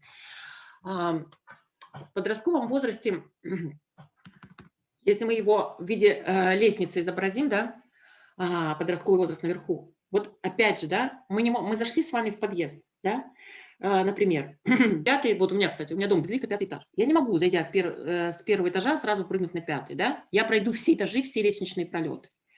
Здесь то же самое. Мы получим гармоничного подростка в природе, кризис сепарации. Если он прошел вот все эти этапы, он не может перепрыгнуть. Да, то есть, если у него был надежный взрослый в грудном возрасте, усердный трехлетка при трехлетнем кризисе, в младшем школьном, и вот тогда мы получаем нормального подростка с нормальным кризисом сепарации, адекватного, который иногда там хлопает дверью, но все равно он слышит, все равно с ним можно договариваться, найти компромиссы. Но у нас с вами, да, то есть подросток другой, ну, у него вот эти вот ступеньки не заполнены, ну вот, грубо говоря, да, вот эти, вот у него где-то есть дырки. Возможно, там в грудном возрасте мама о нем заботилась, качала, до 3 все было замечательно. При препятствиях она его жалела, контейнировала, давала возможность все равно добиваться своего. А в дошкольном возрасте что-то в семье случилось, трагедия случилась, да, то есть социальной лестнице начала пить, да, то есть как бы привязанность у ребенка все равно формируется. У него там уже была другая задача, он там уже переживал за маму, он не мог развиваться даже через игровую деятельность, потому что ребенок может развиваться только в состоянии покоя, а у него вот эта ступенька пропущена. И, конечно, в младшей школе, и он к нам поступает, например, в начальной школе, да, то есть, конечно, мы не получаем гармоничного подростка, потому что у него вот здесь вот дырки. Это я сейчас о причинах, почему они такие там, или никакие там гены. А чаще всего нужно копаться вот в этом. Поломка в программе привязанности, произошла поломка, да, то есть как бы, но даже если, знаете, вот даже вот случай, который я сейчас вам страшно, она была привязанность, да, в начальном возрасте была привязанность, потом у мамы произошла вот трагедия, да, и мама пошла вниз по социальной лестнице, не справилась с стрессовой ситуацией, но у него пошло нарушение, отличается от тех, у которых и в раннем детстве ничего не было, все равно где-то что-то должно быть, чтобы было за что зацепиться и как с этим ребенком работать. Поэтому вот сложно. Наша категория подростков очень сложная. Знаете, вот выход матрешек, и не знаешь, что он выскочит. Вот он переговаривает, как взрослый человек. А вдруг после обеда он превращается в какого-то, вот, я не знаю, трехлетку, который ногой, да, там стучит и настаивает на своем, и все это похоже на истерику трехлетки. Мы не знаем, когда какая матрешка. У него ревизия прошлого опыта, да, то есть как бы ревизия прошлого в подростковом возрасте, они же почему такие? Ну, вы знаете по возрастной психологии, что они ищут себя. И наши травмированные подростки, которые вот где-то программа привязанности давала сбой, где-то надежный, у них это вот намного сложнее происходит. Вот об этом важно помнить, да, об этом важно помнить, и, ну, потому что без этого, мне кажется, это база для построения отношений. Если мы об этом не будем знать и не будем... Понятно, что вы не сядете ему и не скажете, да, то есть вот ты знаешь, я почитал твое личное дело, вот ты там в 5 лет, в 6 лет, там, ты вынужден был там уже подрабатывать где-то, что-то там добывать, хлеб, ну, конечно, не так. Вы просто увидите, да, то есть вы увидите, тут важно видеть, где ему подстелить соломку, важно видеть, что ему, ну, возможно, где-то с психологом поговорить, что психологу рассказать о том, что вы наблюдаете, и уже психолог, возможно, сможет с ним где-то там вот восполнять его дырочки. Но, конечно, как бы, так как семья, ну, замещающая семья, я имею в виду, хорошо обученная семья. В семье все-таки, знаете, как бывает, не могли ничего, да, то есть как бы вот он только в семье он начинает выдавать, да, то есть мы отдаем ребенка, который был вообще беспроблемный, видишь, у нас такие дети, ну, с которым особенно хлопот нет, замечательно все, там и в дошкольном возрасте был, и в школу пошел, все, через 2 семья прибегает, и там просто сложно узнать ребенка, а ребенок начинает выдавать на адаптацию, у него начинают срабатывать вот все эти... пропущенные предварительные этапы. И семья начинаешь вспоминать, о чем говорили наши ПР, что это просто у ребенка начал заверять, у него вот начали выходить там все эти матрешки. И нужно, ну, то есть как бы просто доигрывать, просто нужно где-то работать с психологом. В семье они даже чаще проявляют, наверное, вот это все, чем, ну, как бы учреждение на периоде адаптации. Наоборот, чаще всего такое поведение, ну, они присматриваются пока к коллективу, если это взрослые дети, да, они присматриваются к правилам коллектива, коллективу, кто тут лидер, что тут вообще ждать от этих взрослых, и они такие занимают такую выжидательную позицию чаще всего.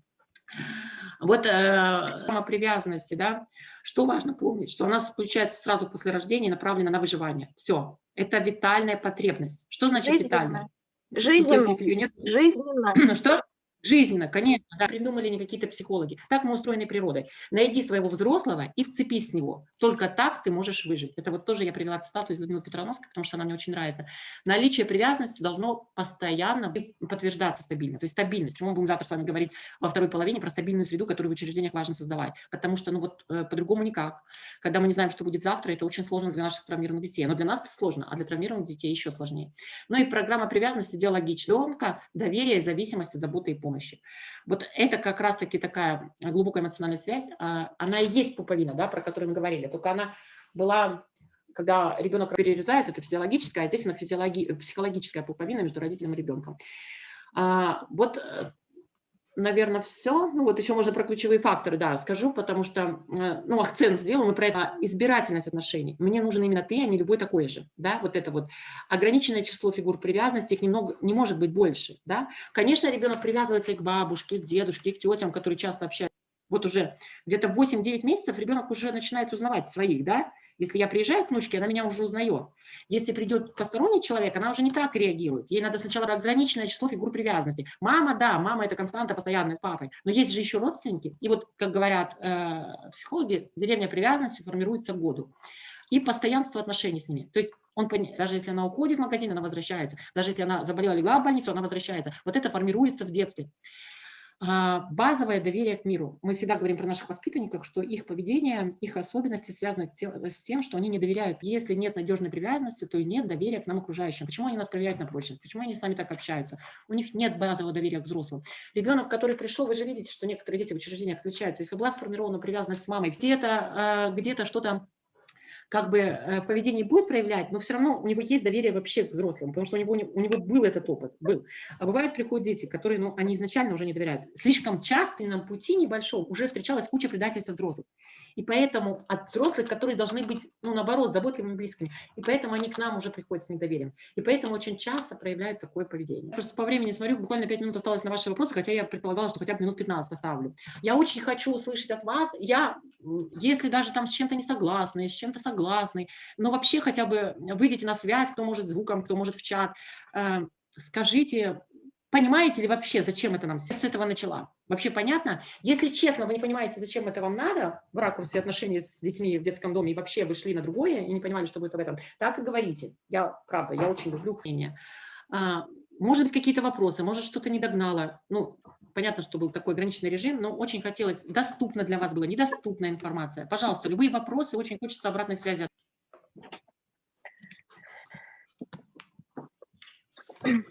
Так, Инна Юрьевна, Максоголовский детский дом, психолог Эмма Пантелеймоновна. Информация очень доступная. Я думаю, почему они так себя ведут. Ну, чтобы больше их как бы даже защищали перед школой, потому что у нас те же самые проблемы со школой. Ну, объяснять тем же учителям. Про школу мы еще обязательно будем говорить. По-моему, 3-й день там школа у нас запланировалась. Спасибо большое, Эмма Пантелеймоновна. Огромное спасибо. Кто еще готов высказаться? Но мы не будем добровольно-принудительно, просто кому хочется. Может, что-то непонятно. Надежда что-то грузит уже. Информация очень доступно излагается, ну, по крайней мере, для меня, я все понимаю, и как бы, да, тема очень важная, и особенно, ну, как бы не особенно для меня, а просто для воспитателей, да, кто непосредственно работает с детьми, и, ну, все хорошо, мне все понятно, и я, ну, многое подчеркну, только заметок, что я думаю, в дальнейшем я попытаюсь еще поприменять все это на практике, когда уже... Спасибо большое, да. Я, кстати, хочу сказать, что я, ну, как бы, думаю, что мы останемся на связи, где-то можно будет потом после нашего окончания трехдневки там переписываться и, как бы, фонд «Семья для ребенка» какие-то супервизии проводить, поэтому, ну, посмотрим, да. Спасибо огромное. Это я наперед, вот здесь прочитала, наперед забежала, здесь прочитала в чате свою заботу, ну, то есть поступает, вот, да. Дети не только до 3 лет, но и до 6 лет, как попадают в центр или детский дом, начинают искать, выбирать взрослого человека, который бы к ним относился по-родительски. Когда они находят, они начинают детям, воспитанникам.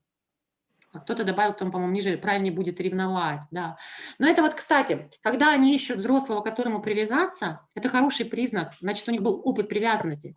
То есть все-таки вот привязанности. Я же вам говорила, что не обязательно, если у родителей с алкогольной зависимостью, то это привязанности не будут. Разные случаи, разные семьи, не везде там насилие, жестокое обращение применяется, мама заботится, ищет еду, но в то же время привязанность у ребенка сформирована. И такой ребенок, конечно, он и будет скучать по маме, все, но он потом будет искать взрослого, который будет, вот, к которому привяжется в детском доме. Это вот про то, что он доверяет. Кредит доверия взрослому, да, кредит доверия взрослому.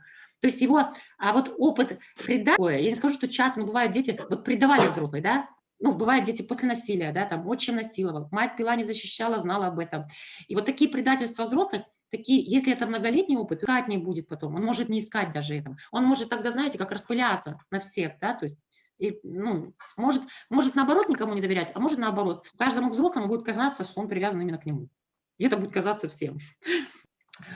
А можно вопрос? Можно да, вопрос? Да, можно. Мне бы хотелось узнать, вот если ребенок попадает вот к нам, ну, в нашу среду, и вот он прошел не так давно, он не общается с родителями, но прошел кризисы 3 лет, кризис 7 лет, прошел, вот как он проходит, легче? Вы знаете, тоже зависит от особенностей личности ребенка, конечно, зависит. Тут у них что может быть? Если было все хорошо и прошел кризис, и была сформирована привязанность с родителем, да, травма в привязанности, и он будет переживать утрату, разрыв, да, то есть у него же была сформирована привязанность, да, и он переживает утрату. И здесь подход будет, знаете как, увидеть, здесь подход взрослого должен быть вот побыть рядом, да, увидеть, что он переживает, что ему нужна помощь. Бывают дети закрываются, и тебе кажется, да ему все равно, бывает такое, у меня в опыте такое было, кажется, что ему все равно, но изъяли, ему кажется, не скучает. И мы делаем вывод, что он не был привязан к маме. А у него просто, ну, видно, нет такой безопасной среды, не создана такая безопасная среда в группе, или он не чувствует этой безопасной среды, чтобы раскрыться и начинает переживать, вот, ну, тоже завтра об этом, на травме привязанности скажем. Поэтому здесь по-разному, здесь, ну, вот нужно смотреть по его поведению, да, то есть, как бы, насколько он... Ну, нам воспитателям же очень сложно, вот как-то ты видишь вот какую-то вот утрату, я чувствую, что он утрачивает вот это вот, но реакцию других детей для меня тоже важно. Реакция других детей, в смысле, что как будто с их стороны ревность будет идет, ревность. как будто ревность. Да, я поняла, что здесь тоже мы всегда не дробности его семейной жизни, а проговаривать, что ему очень сложно. Я знаю, правда, очень сложно. Вспомните, когда вы пришли, я вот своего опыта, ну, бывает же, дети начинают троллить, да, сразу начинают гнобить по-разному уже, тут даже не про утрату. Я прям вызывала себе и говорила, вы знаете, ну, психологам, вы знаете, говорю, вспомните себя, когда вы пришли, да, то есть если вы в сознательном возрасте пришли, вы помните, вспомните себя, все по-разному переживают, может быть, вы не так, но вам было трудно, сложно, когда их начинаешь погружать, они вспоминают, да, и то есть начинаешь, вот сейчас оставьте, вот только нужно, не надо бояться. Если, вот сразу скажу, коллеги, за все, если мы транслируем, что я боюсь, что я сейчас с ним поговорю, а этот будет ревновать, я это, может, даже не проговариваю, а транслирую, да, и типа извиняюсь, и типа испытываю страх, считывают нас, они считывают нас только так. А я иду с позиции взрослого. Вот сейчас этому ребенку нужно больше, вот на 15 минут в этот день больше внимания, чем тебе, потому что ему тяжело. Поэтому сейчас я уделю ему больше времени. Все, с позиции взрослого для себя, чтобы не транслировать им этот страх. Как только мы начинаем транслировать страх, манипуляция очень страшная. С самим собой, да, то есть вот сейчас этому важнее ребенку, да, я этому тоже дам, да, я тоже дам внимание, но может в этот день чуть поменьше, потому что этому сейчас хуже. Спасибо. Еще какие-то вопросы, может быть? Все было доступно и понятно. Коллеги, спасибо. С вами тоже я очень переживалась, но с вами как-то спасибо за включение. Я очень рада, что вы включаетесь. Я рада, что где-то не согласны, что где-то свою точку зрения отстаиваете. Это здорово. Живая аудитория – это здорово. Так, тема нас очень интересовала. Жаль, что у нас микрофон не работает. По микрофону, да, я добавлю. Абсолютно мы открыты и доступны. Верхневильвильский центр. Позвоните в любое время сегодня в течение дня. Я вас соединю с нашим IT. Надежда, у нас же будет возможность сохранить чат, чтобы я до завтрашнего дня просмотрела, может, что-то пропустила. Хорошо, сейчас пойду и с IT-специалистом переговорю, чтобы он сохранил. Хорошо. Да, потому что я знаю, как-то они я пропустила, и будет не очень корректно. Коллеги, извините, я вас задержала на целых 5 минут. Спасибо вам огромное еще раз. Хорошего вам рабочего дня. Пусть кто сегодня прям работает на группе, пусть сегодня все будет хорошо. Готовьте вопросы. До свидания. До свидания. Спасибо огромное. Спасибо большое.